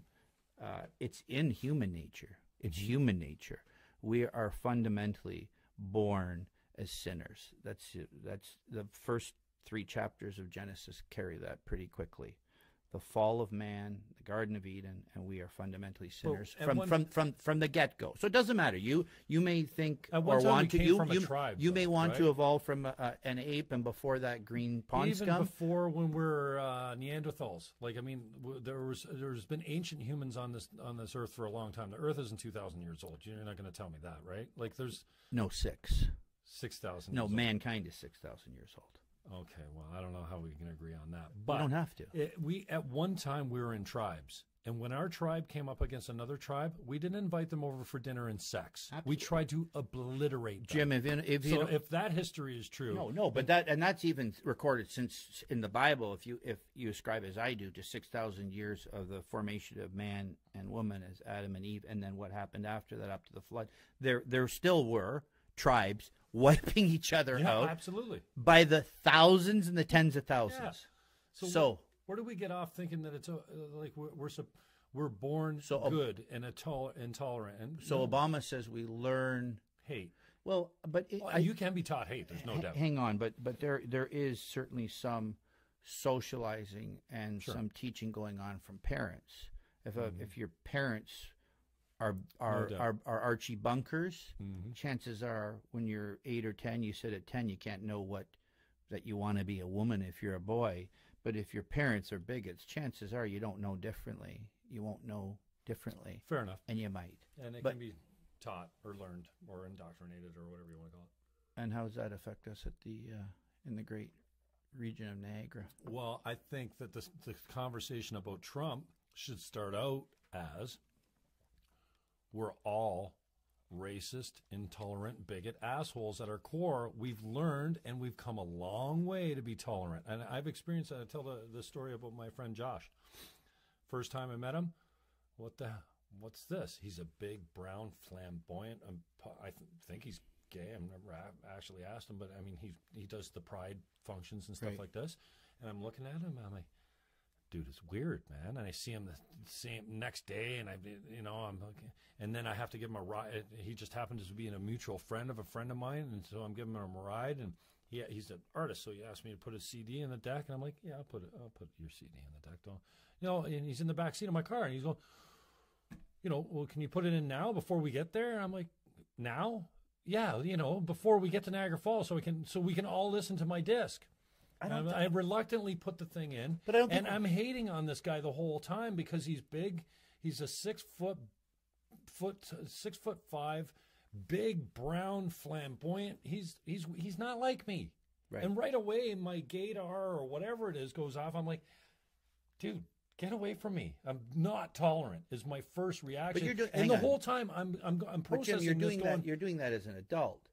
I think racism and bigotry are attitudes, first of all, and they're more something you people grow into. I don't think you're born a racist. I think that if you were, what about mixed families? When you have mixed children through adoption, whatever, they all get along. They all love each other. Kids walk up against strangers all the time, and they're like, Ixnay, just because you don't even have to be a different color or religion. You're a stranger danger. Anyways, to finish my story about Josh, I put his damn disc in the thing. We're listening to it. I got a car full of guys on the way to the thing, and I'm weirded out by this guy. By the time we get to Niagara Falls, we're all yelling out the windows, singing to this guy's tune. And he's a beautiful man. He's a great guy that I know now. Now I see him as actually a beautiful human being, as opposed to a guy that I kind of was not fearful of, but like, you're just like, well, you're like, no, stop. Right. You're different. But I think that's natural. How about this? Unless we start the conversation by saying, listen, it's natural to fear people that are different from us, then that's where that conversation have to start. Because if we start out the conversation, which we always have been saying, hate is bad, and it's learned, then we're not getting anywhere. If we start out from the standpoint that, no, hate is actually pretty inherent as a human being. Right. It's in all our hearts. We're not tolerant. It's hard work to be loyal to your wife. It's hard work to be inclusive of the people that are brown and speak differently or love the same sex or a different sex than you or worship a different God. It's very difficult to be tolerant and loyal and inclusive. And I'm hoping that if we started the conversation though with that self-admission that we're all broken sinners, then maybe we'll get further down the line because we're getting better. I'm all for that. But we're getting better, right? I think, Jim, might get common ground on you. First of all, the spirit is willing, the flesh is weak. Yes, this nature, I still call it, inherent sin in us and our sinful nature. And I think whether people believe in that or not, we certainly are. You might go to the extreme of we are bigoted, we are racist. We certainly have a prejudice, for sure. And I think we all battle with prejudice in terms, what is prejudging. We see somebody, and instantly our mind puts that person in some type of a category. That's our nature, whether it's a good category or a bad category, right? Depending on how they look. Exactly. Unfortunately, but we've also been socialized and by our family and by the world what we should be thinking when we see those people, unfortunately, to some extent, because otherwise, we have blank slates. As far as the lies of hate and cheat and steal and gossip and pride and covet, I think and of course your audience is going to go crazy on this. I think that we're born that way. We are born with those sins in us, and because where does that come from? Where does a child, 3 years old, sitting beside his cousin, who got better Christmas presents, let's say, or got ones that he liked, where does that child come up with crying and grabbing that from them? Where? That's not taught. That's not the Obama taught. Got it. It's there. It's there. And I'll say, there for the grace of God, we do have a book I fully believe in, as you know, called the Holy Bible, which teaches not, whether this is good or bad as much as right and wrong, because I think they're different. What is right and what is wrong? Is cheating right? No, it's wrong, right? Is stealing right? No, it's wrong. And good or bad? Think of those words, good or bad. They have so much, they have so much play in the middle. Oh, is it really good or really bad? It's either right or wrong. Hence, for example, why on a personal level, I decided it was the right thing to apologize on a personal basis for what I had said about a specific mayor, and to apologize for Was that plastic face or snake? Or no, disgusting. Oh, okay, I remember. Disgusting was it was both. And all were wrong. So I'm saying it's right, wrong. It's wrong. And that's wrong according to a code that I ascribe to, which is taught to me in the Holy Bible. And now, the disgusting mayor one, I can almost give you a pass on, because you were at a meeting where they blocked you from legitimately speaking. So Correct. I can see where that could be frustrating, because you're like, okay, well, you're a guy that knows process pretty well. You're there. I think you're as a private citizen, representing a constituent. Yes. And constituent couldn't make it because his brother-in-law was in the hospital all night before. Speaking. So I was there to just read notes off of a script. The clerk had... What was the fear? That you were going to let loose with an Andy Petrowski tirade and rip council to shreds while you're on the lectern? Perhaps. Perhaps, yeah, or perhaps, but the fear wasn't. You couldn't have even been in the content, because you can manipulate the content at those meetings. We have this ludicrous thing, Jim, and you believe in democracy, and God bless you for it, and the open and everything.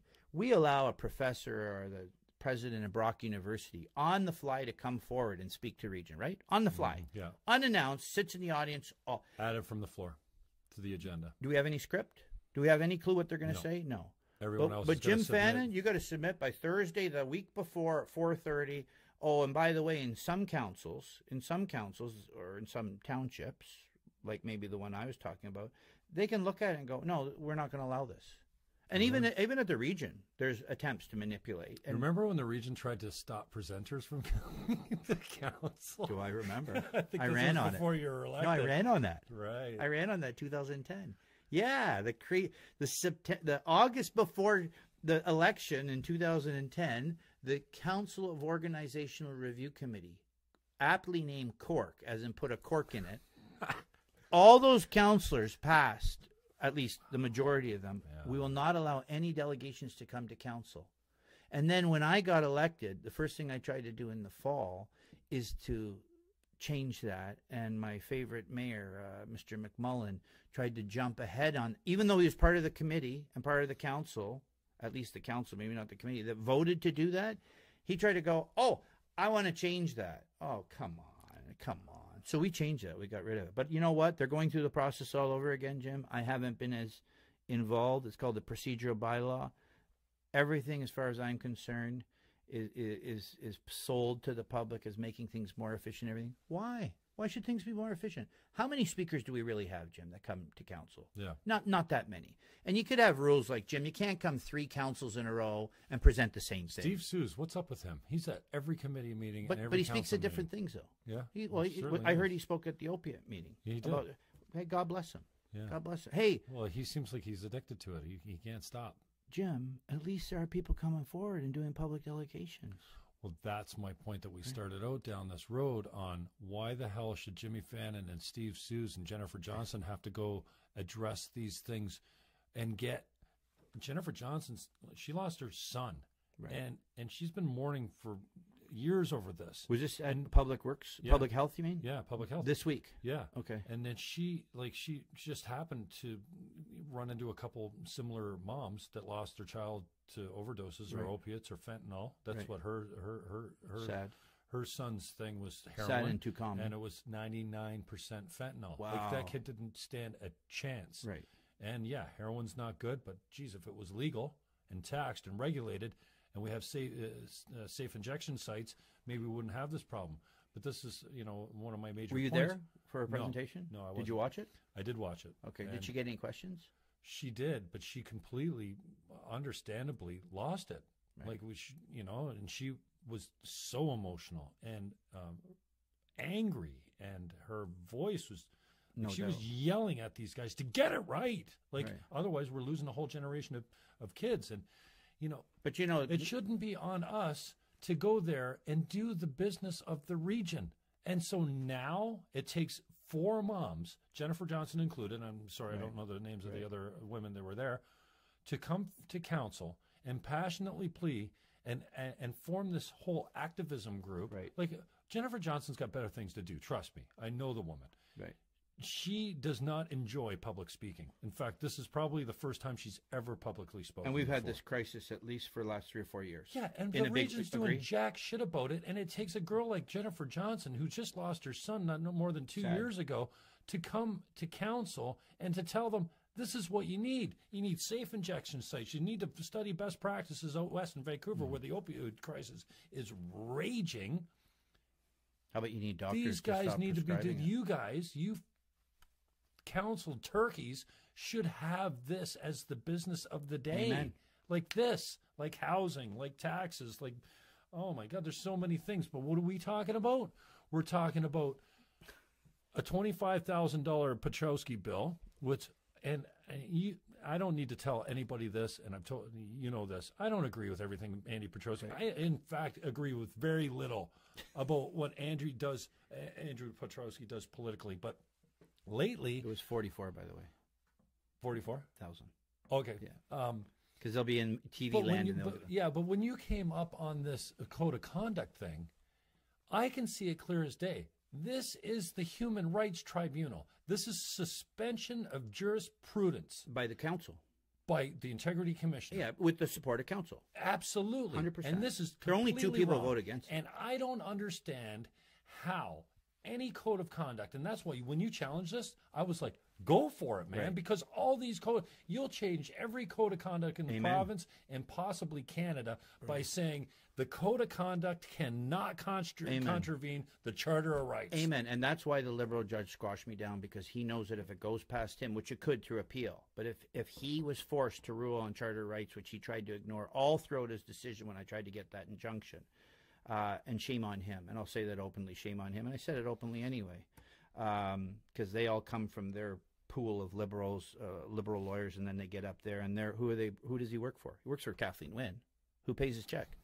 So I don't mind. Doesn't it make you feel like it's stacked? And I was fighting I want the American system for 4 years. I want elected judges. And they go, oh, well, that's corruption too, because they're going to be running on campaigns. You know what? Let's try it, because the current system isn't working. But anyway, at the end of the day, this guy knows that if that had gotten farther and he had allowed me to go where I was going on the Charter of Rights, which is a Charter of Rights, which is Section 2, freedom of expression, Section 7, a violation of my security of person by not following any, and this hasn't even come that public either, Jim, which is just atrocious. To allow me to sit there as he did through that court proceeding and know, as he was hammering me for where is my copy of my sworn affidavits that I'd serve people, the other side, the region's lawyer, their sworn affidavit to serve me with his information, do you know what it said? Unsuccessfully served. I never had the other lawyer's information. So while he's taking you apart for not serving properly, nobody was served properly. No. I had served properly. Oh, but he was asserting that you didn't, though, right? No. He had asked for proof. Oh. He had asked for proof, and he said, "Well, you can't serve through the clerk's office." Fine. So the ones who did get served personally were the reason why we had the trial. That's fine. The point is, he had a piece of paper that documented from the Region's side and the Region's lawyer that the Region's lawyer had never successfully served me with his documentation. I'm sitting through this trial without the benefit of knowing the other side's arguments, Jim. And he had this piece of paper there all along. And then he gets to cost. And I finally asked, because someone in the audience had seen this, he said, "Andy, ask, what is this courier charge?" So I said, "What's this courier charge?" "Oh, that's for you being served." "Well, Your Honor, I didn't get served." "Oh," and that kind of looks like, so the whole trial, had he done, I say, his job properly, and he didn't, listen to me, Justice, you didn't do your job properly, as far as I'm concerned, or fairly anyway, he would have said, "I see that Councillor Andy Petrowski has not been served the documents from the other side," because both sides know going into all courts what your arguments are, right? It's called discovery, and then book of this and book of that. I didn't have anything. I'm sitting there, basically naked to the arguments of the other side, and he allowed that to happen. Had he done the same thing? "Oh, Mr. Perceau, where's your sworn affidavit?" "Oh, here it is on my desk. Unsuccessfully served." "Mr. Petrowski, do you have the documentation?" "No." "Okay. Now, it was a pretty tight schedule. Do you have it?" "Well, I'm going to give you the option. Do you want to go ahead and litigate without knowing, or do you want to can this?" Well, I would have pulled it because I had no idea. He's a lawyer, Jim. That's all. His ammunition is in that book. And talking about the room being stacked, I mean, even just fighting a traffic ticket the other day, and I don't want to compare the two, but you kind of get the feeling, okay, the judge, the cops, the Crown Attorney, and the Crown, even duty counsel, I mean, they're all employed by the province. 100%. I feel like I'm here all by myself as Amen. a private citizen. And I had what did I have? I got a speeding ticket on the way to my dad's. And then I pulled over to call McConnell, and I didn't see the cop. And I was probably speeding. I was doing 90-something kilometers down Bigger Road, where the speed limit's 80. And so I was going to call McConnell. So I pull over on the side of the road just before Bigger Road. My dad lives on the corner of Moyer and Bigger Road and Port Robinson. I pull over. I'm there not even 30 seconds. Cop pulls up behind me with his lights on. I'm like, what the hell? I didn't even see this cop. And I had gone around some hydro trucks that were trimming trees or whatever, and I could see traffic coming. So I kind of I pinned it and went around them so I could make it, without causing any more trouble. So I got, and then he comes back to the car. He goes, "You don't have a license." I said, "I got a license right here." I said, "I've been driving for 2 years. I got insurance last year with no trouble." Right. Like brand new insurance with a new company. Right. You tell me they didn't pull my abstract? They didn't find out I was unlicensed? So at some point, my fines had disqualified me, unpaid fines. Right. I went and paid the fines, and they're saying I didn't go and pay this $150 registration fee to get my new license back or whatever. I've been driving for 2 years on this thing. So I take it to court, and I'm nervous. I mean, my pits are soaked because I'm out of my element. I don't do this. I'm representing myself, so that, the first to get remanded. I'm gonna retain counsel. Okay. So next time I come up, the cop's not there. He had a personal compassionate day. I go like, this is my second time here, man. I'm coming from out of town. This is painful and it's costing me some money. Wow. I want to deal with this today. Well. The officer couldn't be here. Sorry. Okay. Next time. What if you couldn't be there? Well, next time I come up, I'm like, my lawyer, blah blah blah, and I haven't picked, and I need more time. No, that's different. What if you didn't show? Too bad. Oh yeah, you're convicted. So then I say something about my lawyer, and I have to get a lawyer, and so I get smacked around by the female judge at that point. The officer's here. We're ready to go. Right. And what's your problem? I go, well, I'm not ready. Like, I haven't got my abstract back from the blah, blah, blah. Was your lawyer there? No, I was representing myself. Okay. So and this is all the same Crown. I can't remember. Vu was his name, I think. Young guy, good-looking guy. Right. I come in, he's like, no. He thumbs through all my stuff. He goes, look at this driving record. No, we're going to seek a $400 fine. I said, a $400 fine? What? For an administrative error? I paid all my fines. I've been to the courthouse. He was the Crown? Yeah. Wow. Yeah, and he wouldn't budge. Wow. I'm like, dude, drop this one. I'll plead guilty to the speeding. Nope. I'm going for a $400 fine on this thing. Wow. I'm like, dude. What court was this? This is Niagara Falls. Wow. On Queen Street. Next time I come back, I got a new, Bad good-looking, young Crown. A guy. And well, they're both guys. Representing the same cop? The Crown or prosecutor. Same Right. people in traffic court, I think. So this guy walks over. Big strapping guy walks over. Mr. Fannon? Yeah. He goes, I don't think the cop was there again. If I had proceeded with it, they probably would have thrown everything out. Right. And he says to me, okay, yeah, we're going to drop this, and you plead guilty to this. Full fine, no reduction, no bullshit, no negotiation. I'm like, what are we waiting for? Let's do this. So they dropped the driving without a license, which was really an administrative thing because my fines had been paid off for years. I just didn't. Well, I swear I went and got the reinstatement. Right. That's what they call it, $150 reinstatement fee. Right. So finally, but I know what it feels like, and that's what when you go into a courtroom, you feel like everyone is on the dole or on the payroll of the Liberal government, whoever's in power. It's part of the province. They're state employees type of thing. So then when you bring up this whole integrity commissioner thing and, the fact that you're 24/7, it doesn't matter if you're up north in a boat fishing, I know you like to use that analogy, or your Twitter account. Bullshit, man. I will not stand for anyone that's going Jehovah Witness, Christian, or whatever, when they go handing out pamphlets door to door, that they are breaking a code. Correct. At the region. Thank you. And so the code of conduct, when this whole thing came up, I'm like, you can't have a code of conduct that breaks the Charter of Rights. Well, that should be out of the gate. Plain and simple. So when you said, I'm going to challenge the code against the Charter, right. I'm like, go. Right. Because every code in Ontario is corrupt. And every integrity commissioner has suspended jurisprudence to do exactly to you what they're doing to everyone Amen. Else out there. Amen. And next time it's going to be a different guy. And they're going to say, what? An anonymous complaint? I don't know what the complaint is. I can't speak to it. It's not going to be tried fairly. There's no evidence. Who's the complainant? I mean, we saw this Swayze guy. You recorded the damn interview. The guy was, come on, you're guilty, Randy. Right. Like, how many times did he say, this is, and I've already met, and I don't need to talk to these people. Right. Like, I think it's still on SoundCloud. And but here's what's funny. That was the most ridiculous interview ever. Him and Mascarin, and thankfully George Rosdai, who saw through this jurisdictional issue and said, Andy, you're not guilty of this code of conduct complaint because you were at a golf tournament as a friend in your private capacity, and I'm not even sure what you're accused of. I don't buy that because there weren't enough witnesses on either side, but I'm not going to step there because you're out of your capacity.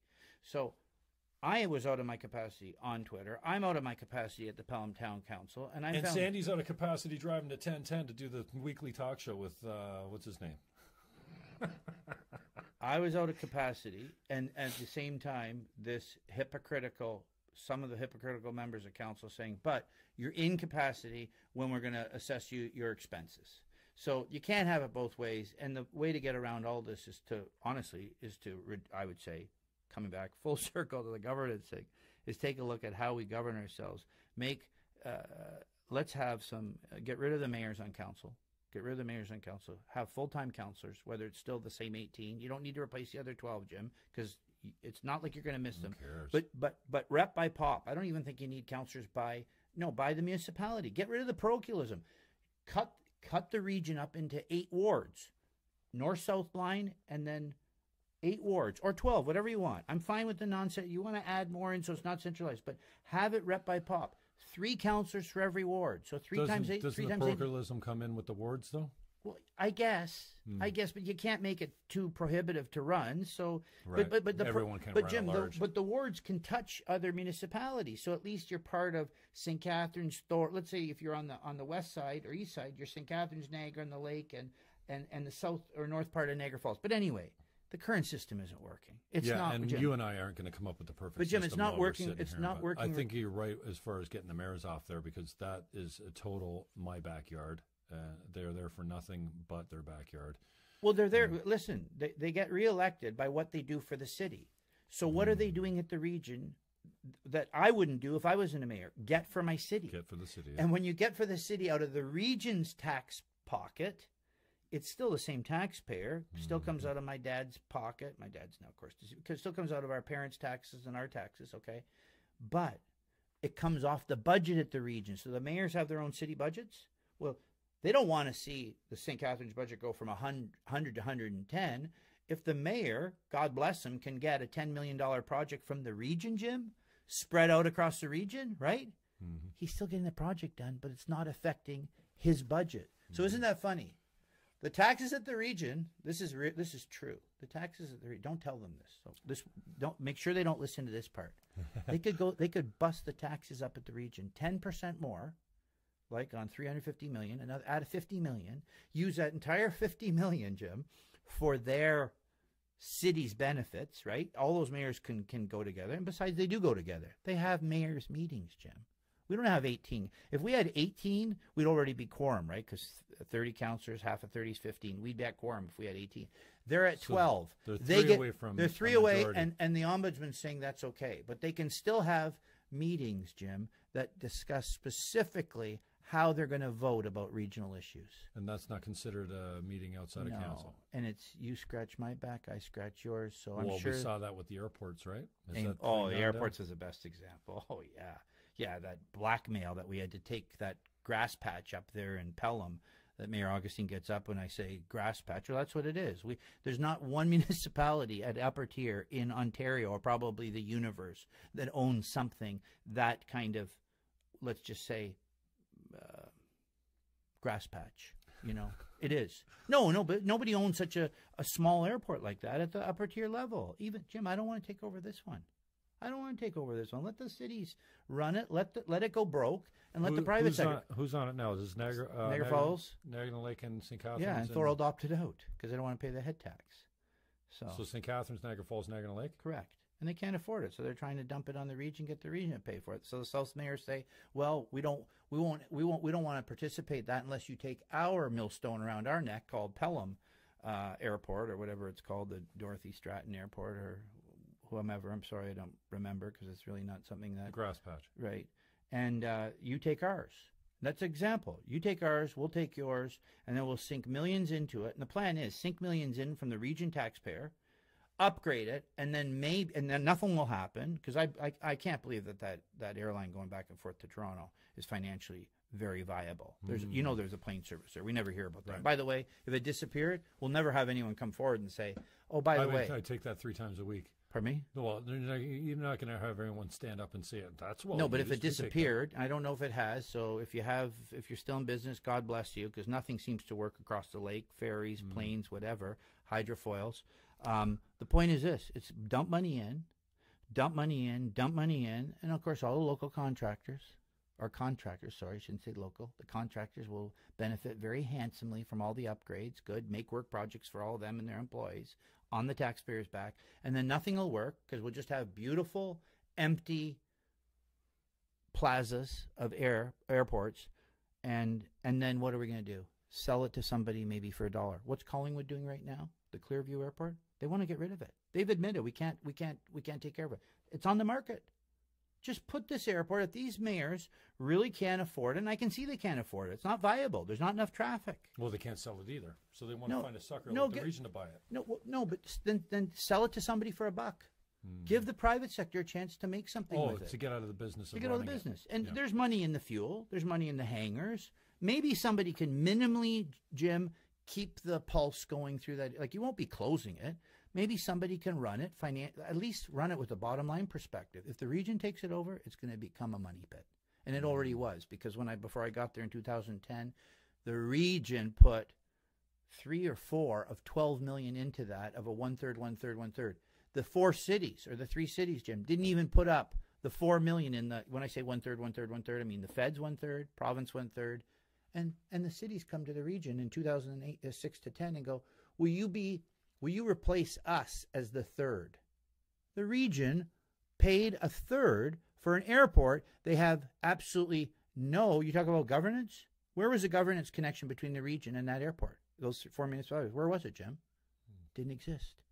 Where did they even have the legal right to write a check for $4 million? Where? But who asked those questions?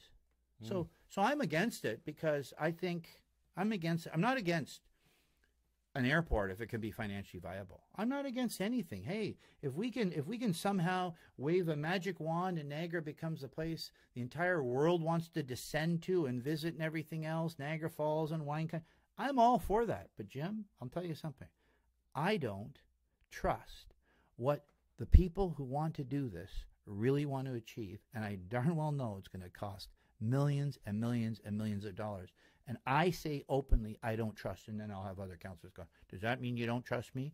You wear it how you want to, Mr. or Mrs. You wear it how you want to. I do not trust. And that is what my job is. My job is not to get along with staff. Be respectful, sure.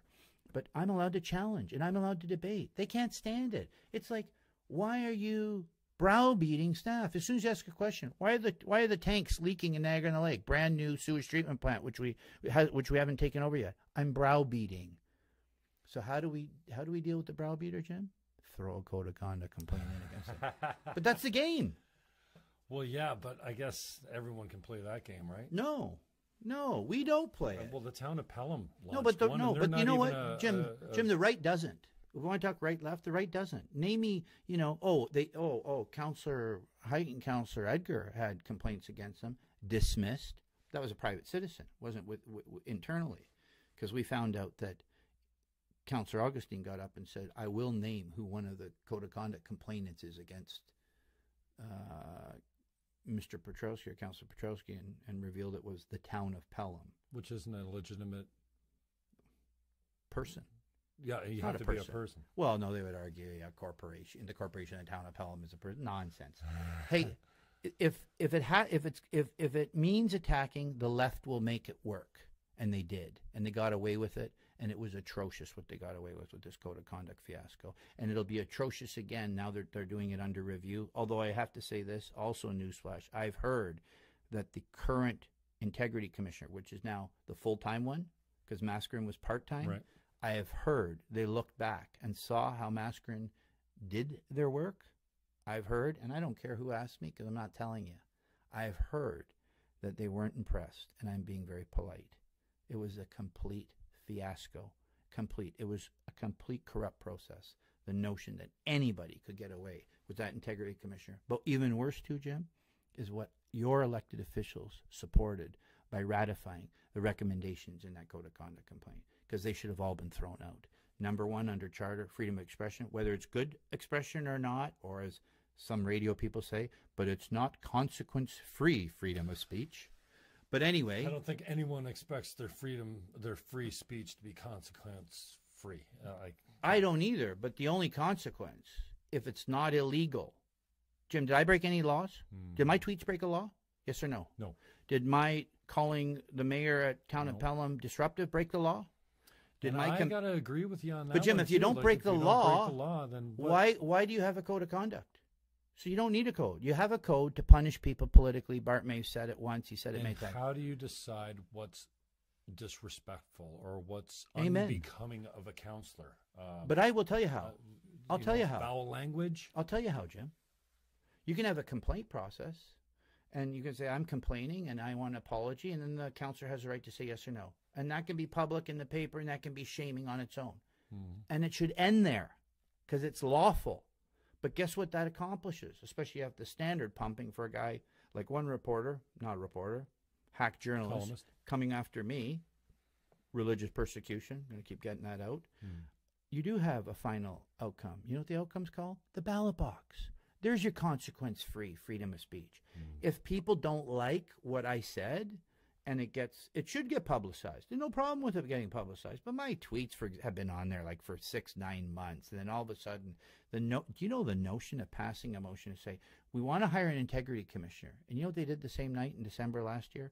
Oh, but we're going to backdate all potential complaint opportunities to a year and a half before this so we can catch Andy. I call it catch Andy on anything he did before. And that passing. We're in the Municipal Act. Can you go retroactive? So, Jim, I'm going to do this. This budget year, you're a real estate guy, and you'll admit people from out of town think our taxes are horrendous compared to Toronto, right? Amen. Right? Yeah, horrendous. Toronto guys come down here and they're like, they can't even believe our taxes. 2 to 3 times what they pay. Okay, so you know what I'm going to do? At budget, I'm going to say, let's make retroactive a 3% increase since the beginning of this term. So I'm going to make it retroactive. So let's go back. We missed our opportunity in 11. Let's go back 3%. Sorry, not 11. We're now 14, 18. In 15 and in 16 and 17, let's do retroactive. Do you imagine passing a retroactive tax bill? Well, that's why they don't let you do retroactive motions. They're against the law. Yeah. They're against the law. But this council passed a retroactive motion.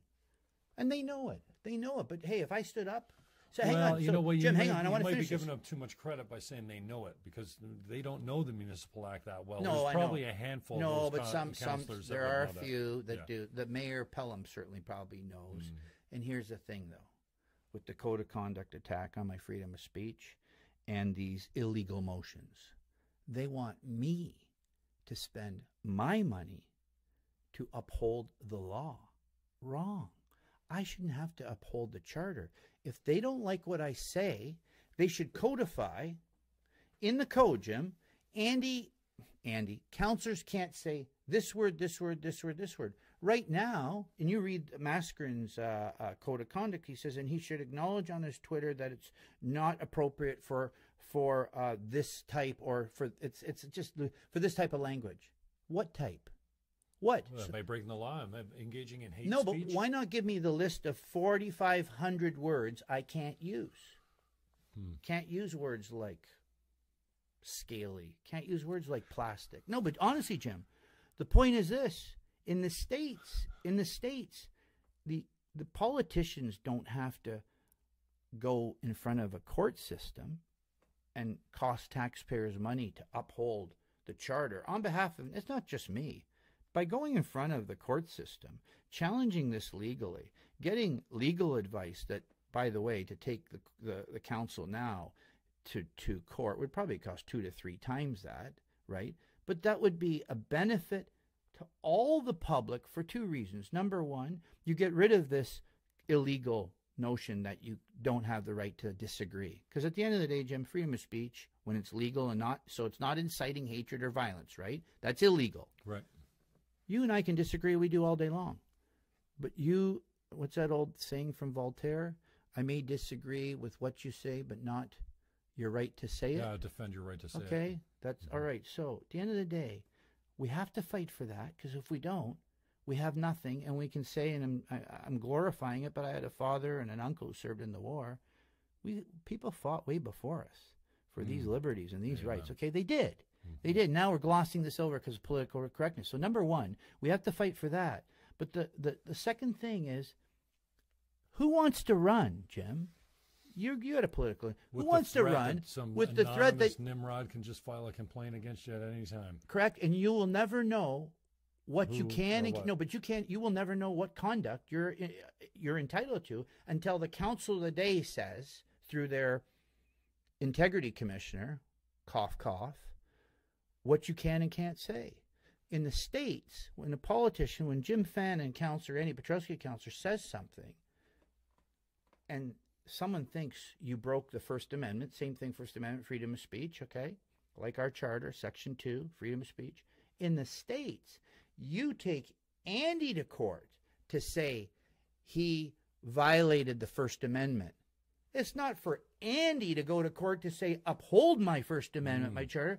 They're forcing me to uphold my charter rights. So is this where the 44,000 comes in? Yes. And so how do you justify flipping that on the region as far as, an offensive move? Yeah. To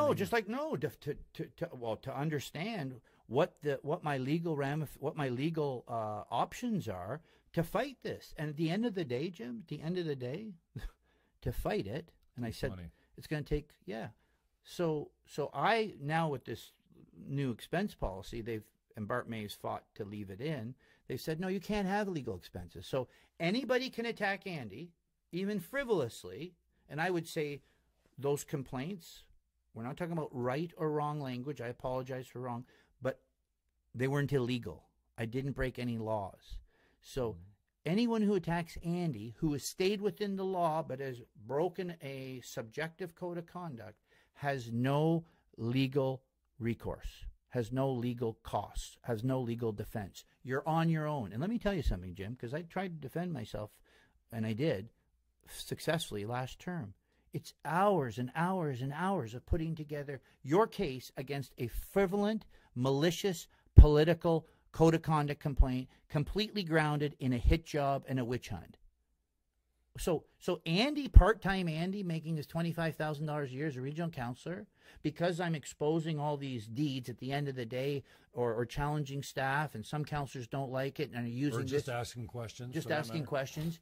Because some councillors are members of the public who are in bed with those councillors want to come after me because I'm rocking the boat called status quo. So we have a thing. We now have a thing. We can go after Andy. We have a way to take him off the rails forever and constantly. The code of conduct. Because Andy can't hire a lawyer to defend himself. So we will swamp him. And as long as we get a liberal-friendly integrity commissioner, which the last one clearly was, and as long as we get a guy who will throw, and isn't this funny, as a lawyer, he's all day, he's in a court representing his clients, and he has to adhere to the principles of natural justice, know your complaint. Like, does anyone ever go into a courthouse, Jim, and the table beside you is empty?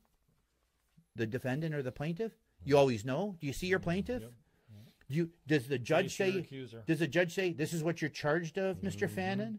And by the way, after their side, do you get to present your side before the judge or jury picks it? Oh, in this case, you don't know who you are. You don't know what you're charged with. You don't get a chance to present your case.